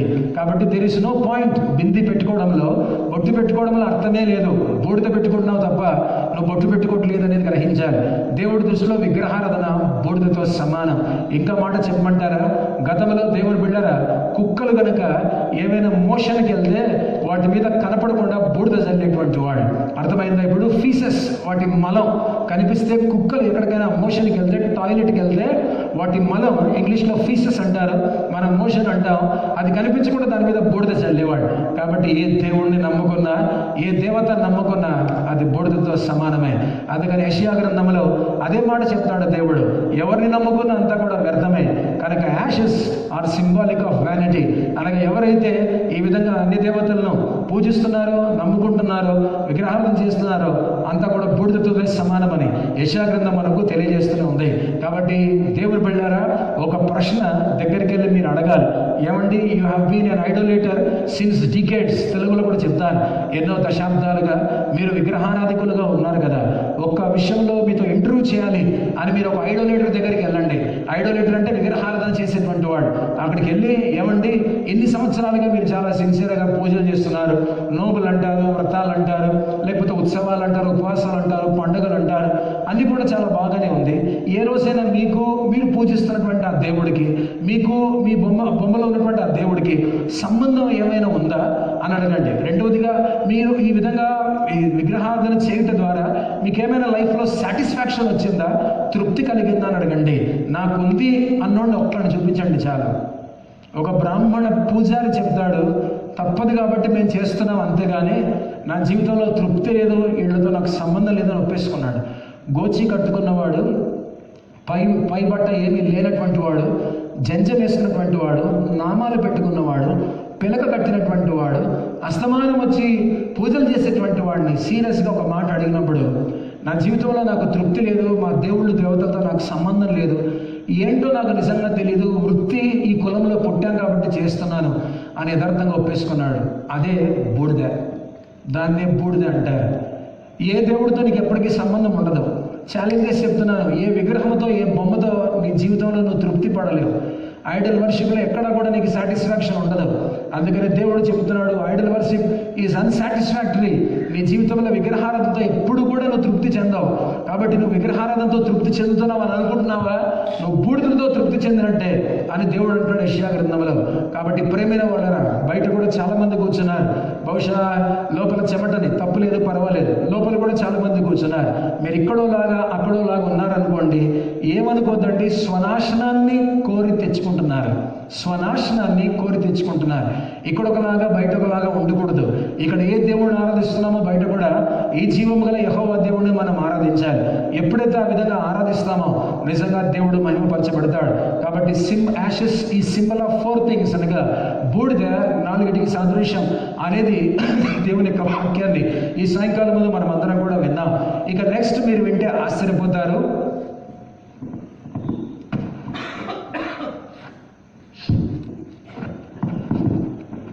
ప్రభునందు ప్రేమైనటువంటి వాళ్ళ అబీబ్ నిస్సాన్ నెల 14వ తారీఖున, ఈ నెల మీకు మొదటి నెల అని దేవుడు చెప్పాడు. అబీబ్ నిస్సాన్ నెల 14వ తారీఖున, మనకి ఏప్రిల్ 14 ఏ విధంగా ఉంటుందో వాళ్ళకి అబీబ్ నిస్సాన్ నెల 14వ తారీఖున ఇశ్రాయేలు ఐగుప్తు దేశంలో వాళ్ళు బానిసత్వం అనుభవించిన తర్వాత దేవుడు వారిని బయటకు తీసుకొని రావాలనుకున్నప్పుడు వాళ్ళందరూ కూడా పస్కా పండుగను ఆచరించారు. ఎప్పుడైతే పస్కా పండుగను ఆచరించారో, ఇశ్రాయేలు ఆచరించినటువంటి మొట్టమొదటి పండుగే పస్కా పండుగ. ఆ తర్వాత వాళ్ళ జాగ్రత్తగా వినండి నా వాక్యం, అరణ్య ప్రయాణాలు చేస్తూ ఉండగా దేవుడు అనేక పండుగలు వాళ్ళకు తీసుకొని వచ్చాడు. అందుకనే మొట్టమొదటిగా పస్కా పండుగ వచ్చింది. చాలా వేగంగా చెప్తాను. పులియని రొట్టెల పండుగ వచ్చింది, ప్రథమ ఫలముల పండుగ వచ్చింది, వారముల పండుగ వచ్చింది, జ్ఞాపకార్థ శృంగ ధ్వని వచ్చింది, ఆ ప్రాయశ్చిత్త పండుగ వచ్చింది, పర్ణశాలల పండుగ, గుడారముల పండుగ వచ్చింది. మొత్తం 7 పండుగలు వచ్చాయి. 7 పండుగల్లో కూడా విమోచన, రిడెంప్షనే ఉంటుంది. అది మీరు గుర్తుంచుకోవాలి. 3 పండుగలు ఉన్నాయి. ఏంటి ఆ పండుగ అంటే, ప్రతి విశ్రాంతి దినం శనివారం వాళ్ళకి ఒక పండుగే, ఆ తర్వాత 7 వారాలకు ఒక పండుగే, 50 రోజులకు ఇయర్ ఆఫ్ జూబిలీ సునాద సంవత్సరం కూడా ఒక పండుగే. ఇవి సృష్టికి సంబంధించిన 3 పండుగలు, కలిపితే మొత్తం 10 పండుగలు. మీరు గుర్తుంచుకోవాలి, ఉపవాసంలో దేవుని బిడ్డారా, ఆల్రెడీ ఒక పండుగ కొత్తగా పుట్టుకొచ్చింది, పూరీం పండుగ అని మీకు ఇందాకే పర్షియా దేశంలో పుట్టుకొచ్చింది, ఎస్తేర్ గ్రంథంలో చెప్పారు. ఆచరించిన తర్వాత సంగతి వాటి గురించి పెద్దగా ఇంపార్టెంట్ ఏం కాదనేది గ్రహించారు. అయితే మరొకటి దేవుడు మాత్రం తీసుకొని వచ్చాడు. ఇది పండుగ కాదు, కానీ మీరు గుర్తుంచుకోవాలి, ఎప్పుడైతే ఇశ్రాయేలు ఐగుప్తు బానిసత్వం నుంచి బయటకు వచ్చారో దేవుడు మోషేను సీనాయి పర్వతం మీదకి పిలిచాడు. 7600 అడుగుల ఎత్తులటువంటి సీనాయి పర్వతం మీదకి వెళ్ళిపోయి 40 దినములు రాత్రులు దేవుడుతో మోషే గడిపిన తర్వాత ప్రత్యక్ష గుడారం యొక్క సూచనలు, ఆ తర్వాత దేవుని బిడ్డలారా గుర్తుంచుకోవాలి, 10 ఆజ్ఞలు, రాతి పలకలు, ఇవన్నీ కూడా పైనుంచి కిందికి తీసుకొని వచ్చాడు మోషే.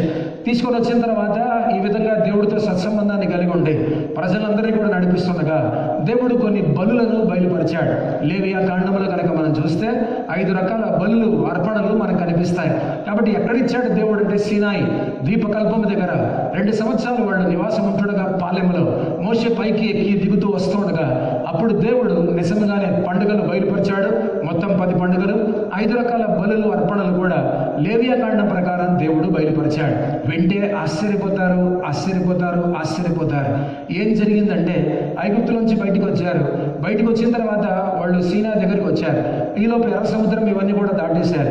సీనా ద్వీపకల్పం దగ్గర 2 సంవత్సరాలు గడిపిన తర్వాత దేవుని బిడ్డారా వాళ్ళకి ముందుకు వెళ్ళాలి. సీనా ద్వీపకల్పం దగ్గరకు వచ్చేసరికి 10 ఆజ్ఞలు, ఆ తర్వాత ప్రత్యక్ష గుడారం తాలూకా ఈ నిబంధనలు, నియమ నిబంధనలు, కొలతలు అన్ని కూడా దేవుడు చేశాడు. ఆ విధంగా సంవత్సరాలు గడిచాయి. వాళ్ళందరూ కూడా ప్రయాణమై సీనాయి ద్వీపకల్పాన్ని విడిచిపెట్టి అరణ్య ప్రయాణంలోకి వెళ్ళిపోయారు. వెళ్ళిపోతూ ఉన్నారు. ఎక్కడ రాయబడిందంటే సంఖ్యాకాండం. తర్వాత చూద్దాం ఏంటి అని అంటే 19వ అధ్యాయానికి వచ్చాం. అప్పటికి మీరు వినాలి, ఏమి స్థాపించబడింది?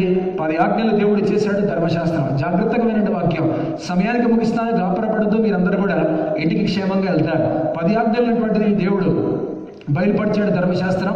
ఆ తర్వాత దేవుని బిడ్డలారా దేవుడు ప్రత్యక్ష గుడారం గురించి అంతా కూడా చెప్పాడు, బలులు, అర్పణల కోసం కూడా చెప్పాడు, పండుగల గురించి కూడా దేవుడు చెప్పేశాడు. లేవ్యాకాండంలో ఉంటుంది, అన్ని కూడా అయిపోయాయి. సంఖ్యాకాండంలో కూడా మనకు కనిపిస్తుంది. అయితే బలుల కోసం కూడా దేవుడు మాట్లాడతాడు. ఇప్పుడు ఒక మాట దయచేసి మీరు వినాలని కోరుతున్నాను అంతే. ప్రతి బలి వెనక యాజకుని హస్తం ఉంటుంది. ప్రతి బలి కూడా యాజకుడే ఇవ్వాలి. మీరు ఇవ్వడానికి వీళ్ళే. నేను యాజకుని నిజంగానే, కాకపోతే మనం కొత్త నిబంధనలు ఉన్నాం. ఇదే పాత నిబంధన అవుతే మీరందరూ కూడా ఏ రకమైన పశువు తెచ్చిన బలి కోసం అది మీరు నా చేతుల్లోనే పెట్టాలి.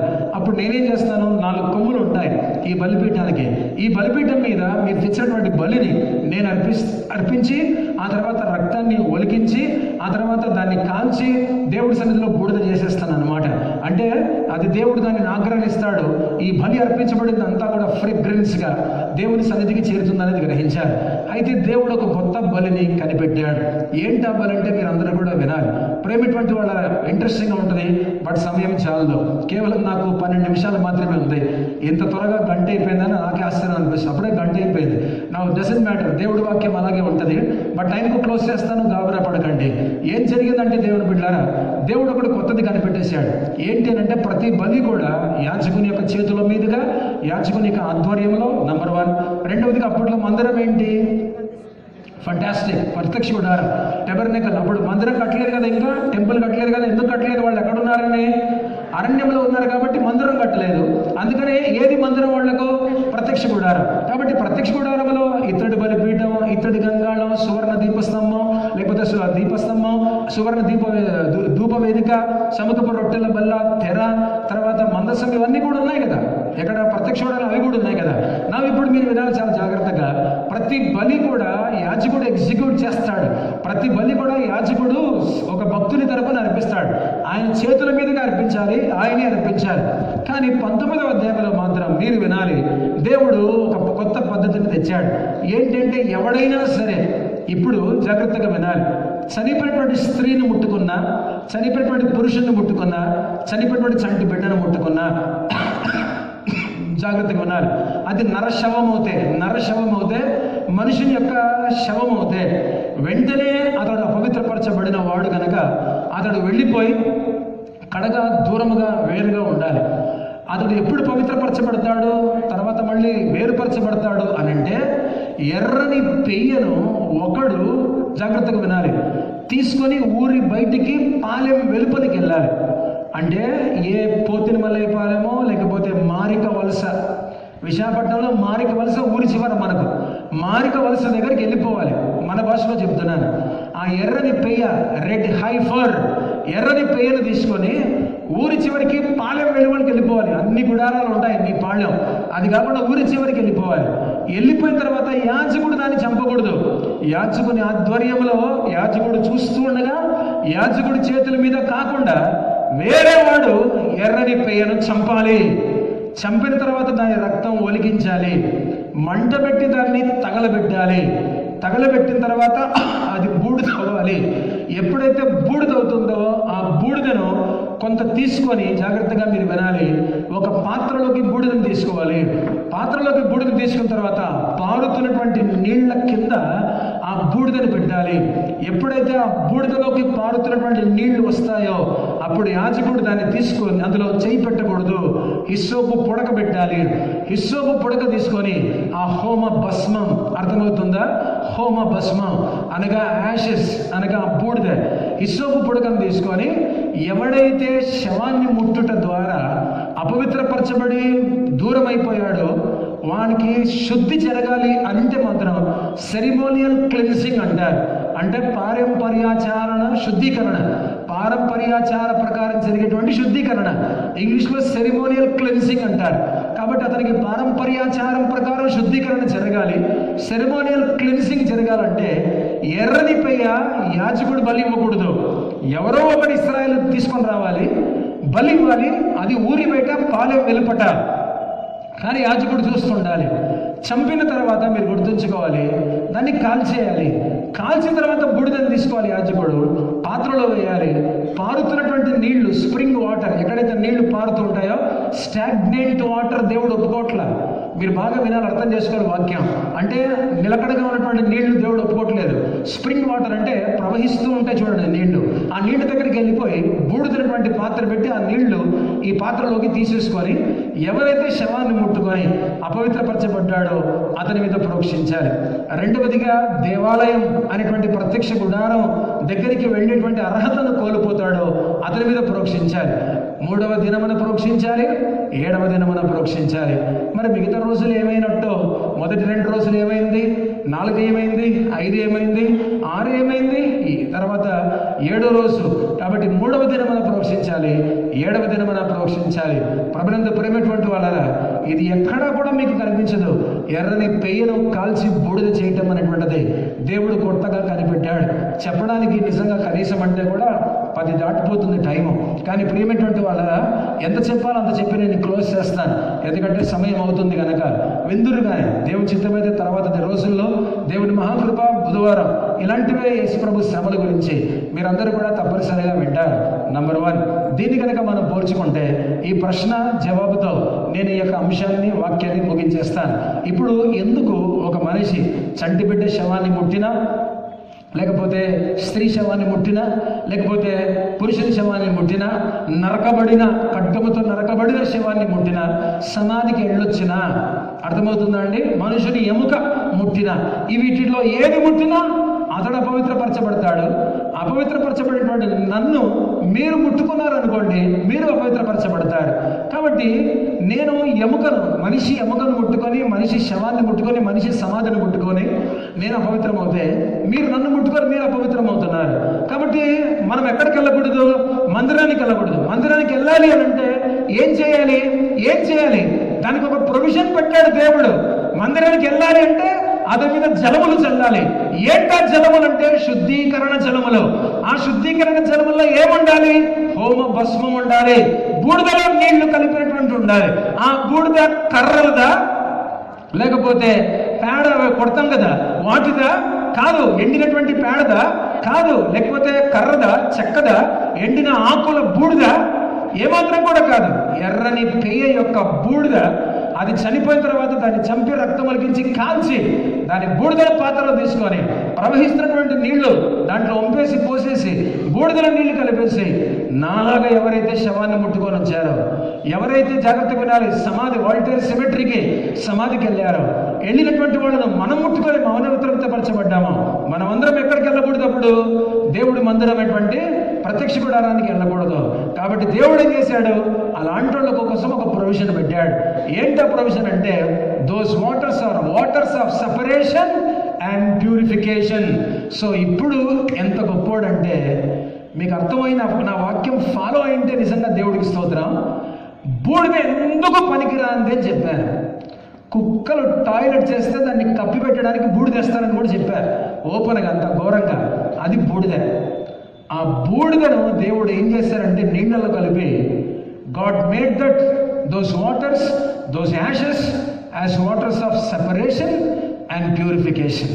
అంటే ఆ బూడిదను దేవుడు శవాన్ని ముట్టి అపవిత్రమైనటువంటి మనుషులను దేవుడి మందిరానికి వెళ్ళనివ్వకుండా ఏదైతే శవం అడ్డుతుందో వాళ్ళ అపవిత్రాన్ని పరిచి, ఆ అపవిత్రతను దూరం చేయడానికి, ఆ మనుషులను దేవుని దగ్గరికి తేవడానికి, ఆ మనుషులు మందిరానికి దూరం కాకుండా దగ్గర అవ్వడానికి దేవుడు బూడిదలో ప్రవహించే నీళ్లను కలిపి, అది ఎర్రని పెయ్య యొక్క బూడిద అంటే జంతువు యొక్క బూడిద కలిపి ఆ మనుషులను దేవుడి మందిరానికి నడిపిస్తుంది.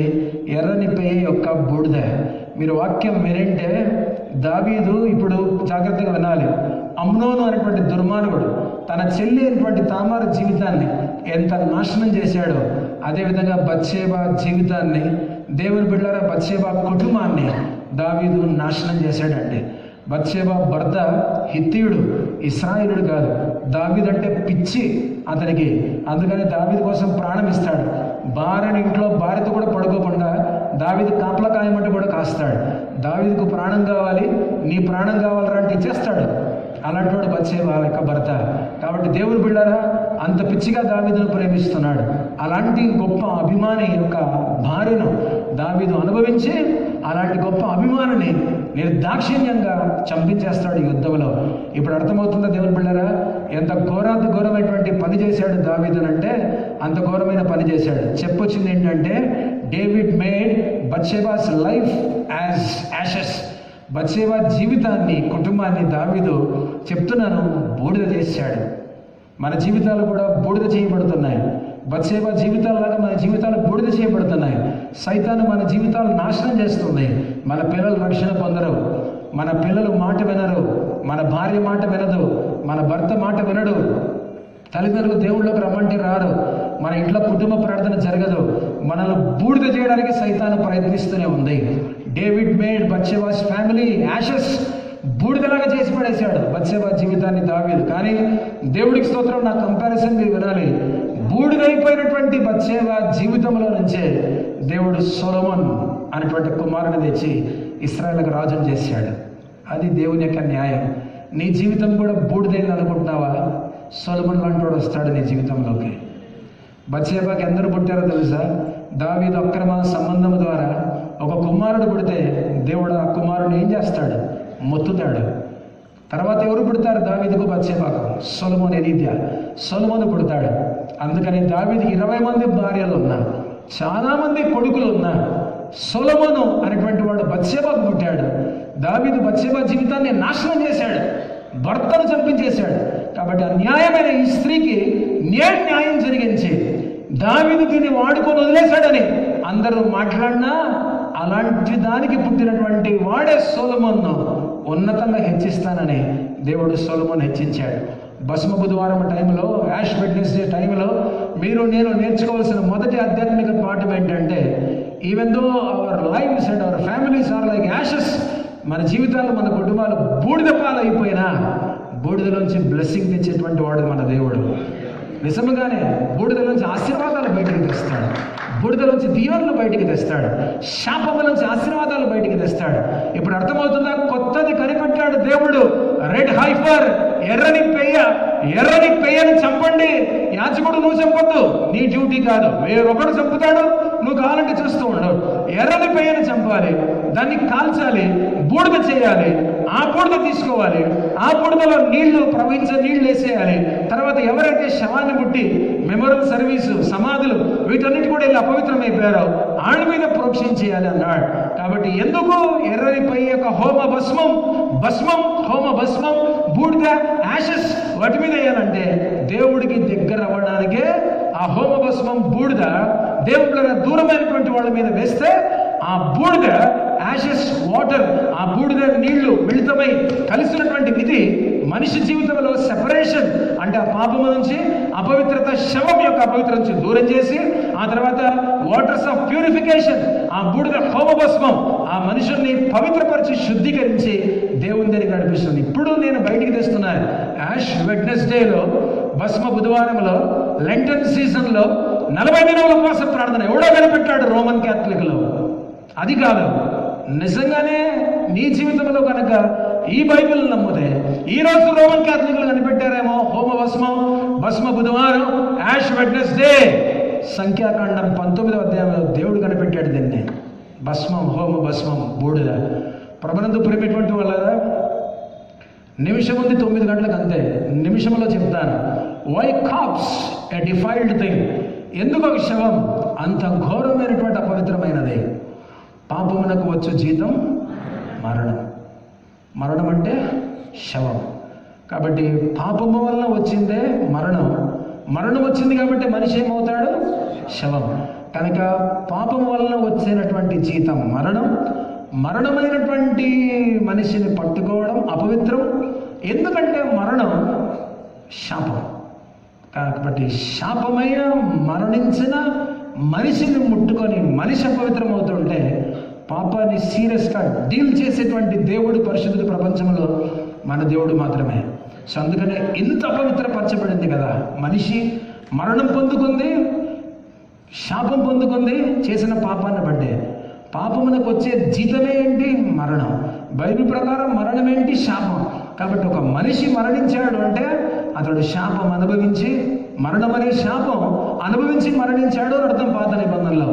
అలాంటి మరణం అనే శాపాన్ని పాపమునకు వచ్చే జీతముగా మనిషి అనుభవించి చనిపోతే, శపించబడి శాపానికి సాదృశ్యమైన మరణించిన శవాన్ని ముట్టుకొని వచ్చిన వాడు అపవిత్రమవుతున్నాడు కనుక అపవిత్రమైనటువంటి ఇతన్ని దేవుడు పవిత్రపరచడానికే హోమ భస్మం తీసుకొని వచ్చాడు. That is Ashes. అదే బూడిద, అదే భస్మం. సో ఇప్పుడు అర్థమవుతుందా ఎవడండి బూడిదను వాడతాడు? దేవుడు బూడిదను ఏమిటిగా మార్చాడు?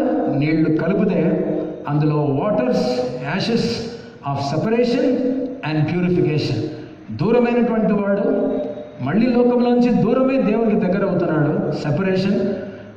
శవాన్ని ముట్టుకొని అపవిత్రపరచబడినటువంటి వాడు ఈ బూడిద నీళ్లు చల్లట ద్వారా ప్యూరిఫై, శుద్ధీకరించబడుతున్నాడు. ప్యూరిఫికేషన్. మళ్ళీ దేవుని దగ్గరికి వస్తున్నాడు. సో ఇప్పుడు మేము కనిపెట్టామని రోమన్ క్యాథలిక్లు కనుక గొప్పలు చెప్పుకుంటే, ఓల్డ్ టెస్ట్మెంట్ థియాలజీ, నేను ఇక్కడ ఉన్నాను, పాత నిబంధన చదివినటువంటి వాడిని. 19వ అధ్యాయం సంఖ్యాకాండంలోనే దేవుడు బూడిద కోసం ఒక అధ్యాయం అంతా కూడా రాయించాడు. నేను భస్మ బుధవారం బూడిద కోసం మీకు చెప్పిన వాక్యం 10-20% మాత్రమే, ఇంకా 80% దాని మీద ఉంది. నేను ఇంకా 11 వరకు చెప్తాను. టైం భయపడకండి, క్లోజ్ చేస్తున్నాను.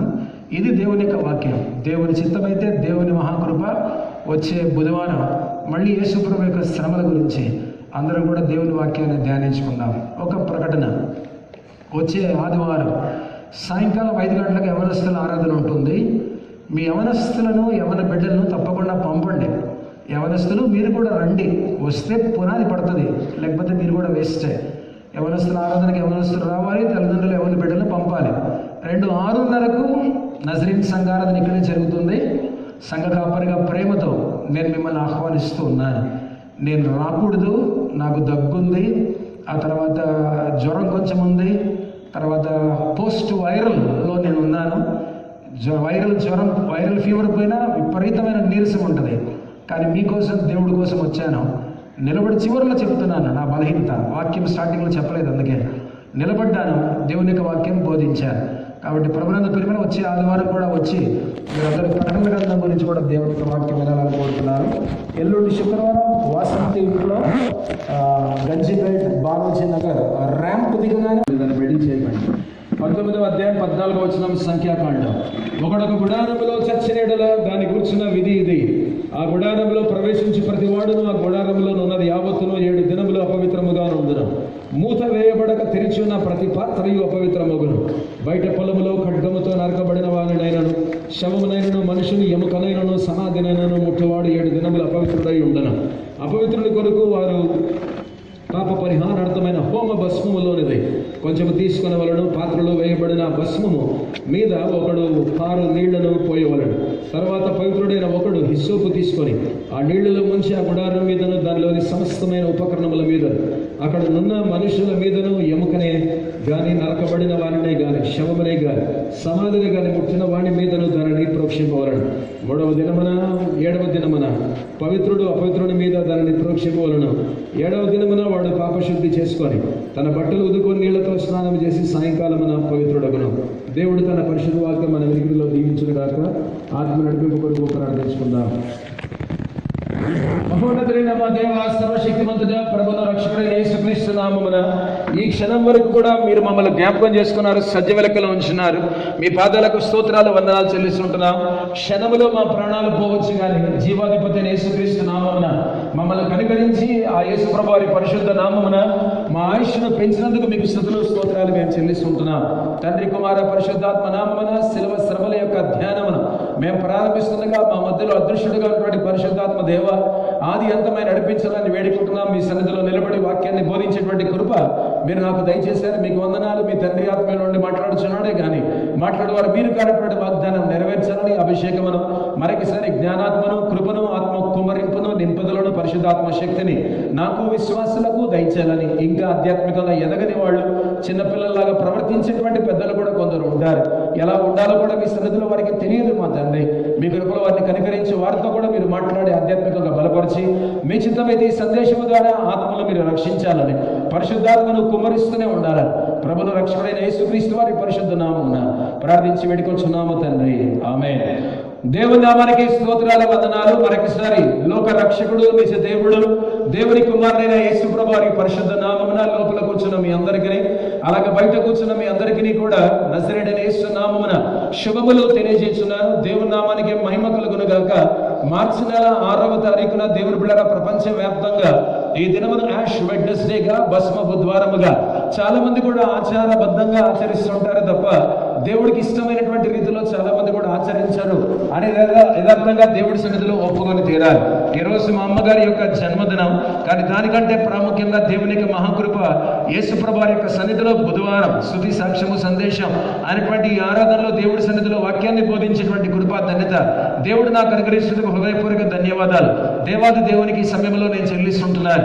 ప్రభునందు ప్రేమటువంటి వాళ్ళ చాలా వేగంగా స్టార్టింగ్ లో ఇంట్రొడక్షన్ లో లెంట్ అంటే ఏంటో చెప్తాను, దానికి ముందుగా భస్మ బుధవారం, యాష్ వెడ్నెస్డే అంటే ఏంటో చెప్తాను, ఆ తర్వాత ఉపవాసం అంటే ఏంటో చెప్తాను. దేవునికి మహాకృపను బట్టి దాదాపు 13 సంవత్సరాలుగా శుభం హాల్లో ఎప్పుడైతే బుధవారం ఆరాధన నజరేన్ ఆరాధన ప్రారంభించామో అప్పటి నుంచి కూడా ఇప్పటి వరకు ఇలాగే ప్రతిసారి కూడా దేవుని యొక్క వాక్యాన్ని నూతన పందాలో వాక్యాన్ని బోధిస్తూనే ఉన్నాను. అలాంటి కృపను, అలాంటి ఘనిని, అలాంటి అభిషేకం, అలాంటి జ్ఞానం అనుగ్రహించిన దేవాది దేవునికి నా హృదయపూర్వక ధన్యవాదాలు ఈ సాయంకాలం ముందు నేను చెల్లిస్తుంటున్నాను. ప్రభునందు ప్రేమటువంటి వాళ్ళరా, యాష్ వెడ్నెస్డే అనగా తెలుగులో భస్మ బుధవారం అని అంటారు.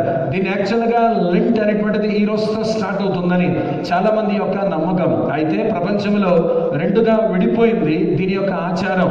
ఒకటి ఏంటంటే చాలా మంది మొన్న సోమవారం నుంచే లెంట్ ప్రారంభించినటువంటి వాళ్ళు ఉంటారు, కాకపోతే దాన్ని యాష్ మండే అని అనలేకపోయారు. రెండవదిగా బుధవారం నుంచి చాలా మంది కూడా లెంట్ పాటిస్తున్నారు, అందుకని దీన్ని యాష్ వెడ్నెస్డే అని అన్నారు. కాబట్టి చాలా మంది కూడా ప్రపంచంలో సోమవారం నుంచి లెంట్ను ప్రారంభించినటువంటి వాళ్ళు ఉన్నారు, అప్పటి నుంచి కూడా ఉపవాసం ఉండేటువంటి వాళ్ళు కూడా ఉన్నారు. రెండవదిగా భస్మ బుధవారం, యాష్ వెడ్నెస్డే ఈ రోజు నుంచి కూడా లెంట్ను యేసుప్రభు యొక్క శ్రమను ప్రారంభించినటువంటి వాళ్ళు ఉన్నారు. ఆ తర్వాత ఈ రోజు నుంచి కూడా ఉపవాసం ఉండేటువంటి వాళ్ళు ఉన్నారు.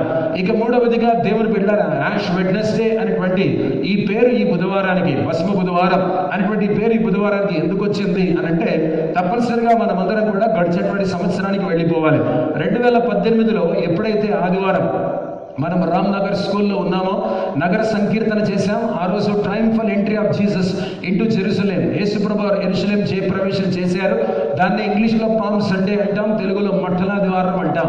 కాబట్టి సాయంకాలం దాదాపు 4 గంటలకు మనం అందరం కూడా బయలుదేరి నగర సంకీర్తనలో అద్భుత రీతిగా పాల్గొని ఏమాత్రం కూడా మొహమాటం లేకుండా సిగ్గుపడకుండా అందరం కూడా పాటలు పాడి అద్భుతమైనటువంటి సాక్ష్యాలు విన్నాం. ఆ తర్వాత సువార్త కూడా బహిరంగంగా మెగాఫోన్స్ ద్వారా ప్రకటించాం. మట్టలన్నీ కూడా చేతుల్లో పట్టుకొని ఈ మట్టల ఆదివారం తాలూకా యొక్క ప్రత్యేకత మనమందరం కూడా రోడ్లలో చాటుకొని ప్రభువును ఘనపరిచాం. జాగ్రత్తగా వినాలి. అది పూర్తి చేసుకున్న తర్వాత అందరం కూడా రామ్నగర్ స్కూల్కి వచ్చాం. వచ్చిన తర్వాత ఇలాంటి వేదిక మీద ఆ పామ్స్ అనగా ఆ మట్టలన్నింటినీ కూడా గుర్తుగా వేదిక మీద పెట్టాం. పెట్టిన తర్వాత మట్టల ఆదివారం ఆరాధన అయిపోయింది. నేను దేవుని యొక్క వాక్యాన్ని చెప్పాను. ఆ తర్వాత మీరందరూ కూడా మళ్ళీ ఇళ్ళకి వెళ్ళి ఉంటారు. మీరందరూ కూడా పట్టుకొని వచ్చేటువంటి మట్టలను పువ్వులతో అలంకరించారు. కాబట్టి మట్టలు చాలా అందంగా కనిపిస్తున్నాయి, ఎందుకంటే అవి పూలతో అలంకరించబడి ఉన్నాయి. కాబట్టి చివరిలో ముళ్ళు ఉంటుంది, కానీ ముళ్ళు కనిపించకుండా ముళ్ళును పువ్వుతో మనం అందరం కూడా కవర్ చేస్తూనే ఉన్నాం. మన జీవితం కూడా దేవుడి దృష్టిలో ముళ్ళు లాంటిదే, కానీ దేవుడు దాన్ని అలంకరించాడు ఒక పువ్వు ద్వారా. అది యేసుక్రీస్తున్నటువంటి పువ్వు. కాబట్టి ఆరాధన అది ఆ రోజు మట్టలాదివారం అయిపోయిన తర్వాత దేవుని బిడ్డలారా, ఒక ప్రకటన నేను చేసి ఉంటాను. ఈ మట్టలన్నీ కూడా మీరు ఇంటికి తీసుకొని వెళ్ళండి అని చెప్పి ఉంటాను, జ్ఞాపకార్థంగా ఉంటుంది. ఈస్టర్ వరకు కూడా దాదాపు 4 రోజులు మీ ఇళ్లలో ఉంచండి అన్నప్పుడు మీలో చాలా మంది కూడా మట్టలన్నీ కూడా పామ్స్ అన్ని కూడా పట్టుకొని ఇంటికి తీసుకొని వెళ్ళారు. అవి ఎండిపోయేంత వరకు కూడా ఈస్టర్ పండుగ రోజు వరకు కూడా ఉంచుకున్నారు. అయితే యాష్ వెడ్నెస్డే భస్మ బుధవారం అనేటువంటిది ఏంటి అని అంటే, గడిచినటువంటి సంవత్సరం ఏ విధంగా మీరందరూ కూడా మట్టలు పామ్స్ అవన్నీ కూడా మట్టలాదివారం ఆరాధన అయిన తర్వాత ఇంటికి తీసుకుని వెళ్ళారో ఆ మట్టలన్నీ కూడా ఇంట్లో ఉంచి సంవత్సరం అంతా కూడా ఇంట్లో ఉంచి కరెక్ట్గా ఈ సంవత్సరం 2019వ సంవత్సరం మార్చి నెల దేవుని బిడ్డల 6వ తారీఖున ఈ రోజు ఆ మట్టలన్నీ కూడా కాల్చి బూడిద చేసి ఆ బూడిదని తీసుకొని తల మీద శిలువ ఆకారంలో వేసుకుంటారు. ఆ విధంగా ఈ ఆచారం ప్రారంభమైంది కనుక అందుకని దీన్ని యాష్ వెడ్నెస్డే అని అంటారు. యాష్ అంటే బూడిద అని అర్థం, భస్మం అని అర్థం. కాబట్టి దేవుని బిడ్డలారా, ఆ మట్టలాదివారమున మనం పట్టుకొని వెళ్ళినటువంటి మట్టలన్నీ కూడా ఎండిపోయిన తర్వాత గడిచినటువంటి సంవత్సరం మట్టలాదివారం మొదలుకొని ఈ రోజు 2019 మార్చి నెల 6వ తారీఖు వరకు కూడా ఇళ్లలో మనం దాచుకున్నటువంటి మట్టలను బాగా ఎండిపోయిన తర్వాత అగ్నిలో కాల్చిన తర్వాత మంటలో కాలిపోయిన తర్వాత అవన్నీ కూడా బూడిదవుతాయి. కాబట్టి ఆ బూడిదను తీసుకొని తల మీద శిలువ ఆకారంలో వేసుకుంటారు. చాలా మంది కూడా ఈ లెంట్ను పాటించేటువంటి వాళ్ళు, అందుకని దీన్ని భస్మ బుధవారం యాష్ వెడ్నెస్డే అని అన్నారు. రెండవదిగా లెంట్ అనేటువంటి అనేటువంటి మాట మీరు గుర్తుంచుకోవాలి. మొదటిగానే యాష్ వెడ్నెస్డే అనేటువంటిది బైబిల్లో ఎక్కడా కూడా ఏమాత్రం కూడా లేదు, ఇది వాక్యానుసారం కాదు అనేది కూడా గ్రహించాలి. రెండవదిగా దేవుని బిడ్డలారా, లెంట్ అనేటువంటిది, ఈ లెంటన్ సీజన్ అనేటువంటిది ఏంటి అని అంటే భస్మ బుధవారంతో ప్రారంభమవుతుంది. ఆ తర్వాత యేసు ప్రభువు వారు మరణించినటువంటి ఆ పస్కా పండుగ గుడ్ ఫ్రైడే వరకు కూడా ఇది దాదాపు 40 దినములు కొనసాగుతుంది. అయితే ఎట్టి పరిస్థితుల్లో కూడా మధ్యలో వచ్చేటువంటి ఆదివారాలు ఉపవాసాలు మాత్రం చేయకూడదు. ఒకవేళ ఉపవాసాలు ఆదివారం కనుక చేస్తే అది దేవుడికి విరుద్ధమైనటువంటిదే. బైబిల్ కనుక చాలా జాగ్రత్తగా చదివితే దేవుడు చెప్పనటువంటివి, దేవుడు ఆజ్ఞాపించినటువంటి ఆచారాలు ఎవరైతే చేసుకుంటూ వచ్చారో వాళ్ళు కొందరు దేవుడికి దూరమయ్యారు, కొందరు చనిపోయారు. ఆ తర్వాత దేవుడు వాటిని పూర్తిగా బైబిల్లోంచి నిర్మూలించేశాడు. అందుకని దేవుడు చెప్పనిది ఎప్పుడు కూడా చేయకూడదు, కానీ దేవుడు చెప్పిందే మనం చేయాలి. కనుక ప్రభునందు ప్రేమటువంటి వాళ్ళరా, ఆదివారాలు అతిభక్తి ప్రదర్శించి అందరికంటే నాకు ఎక్కువ భక్తి ఉందని, నేను దేవుడిని చాలా ప్రేమిస్తున్నానని ఎవరైతే ఆదివారం కనుక ఉపవాసాలు చేస్తారో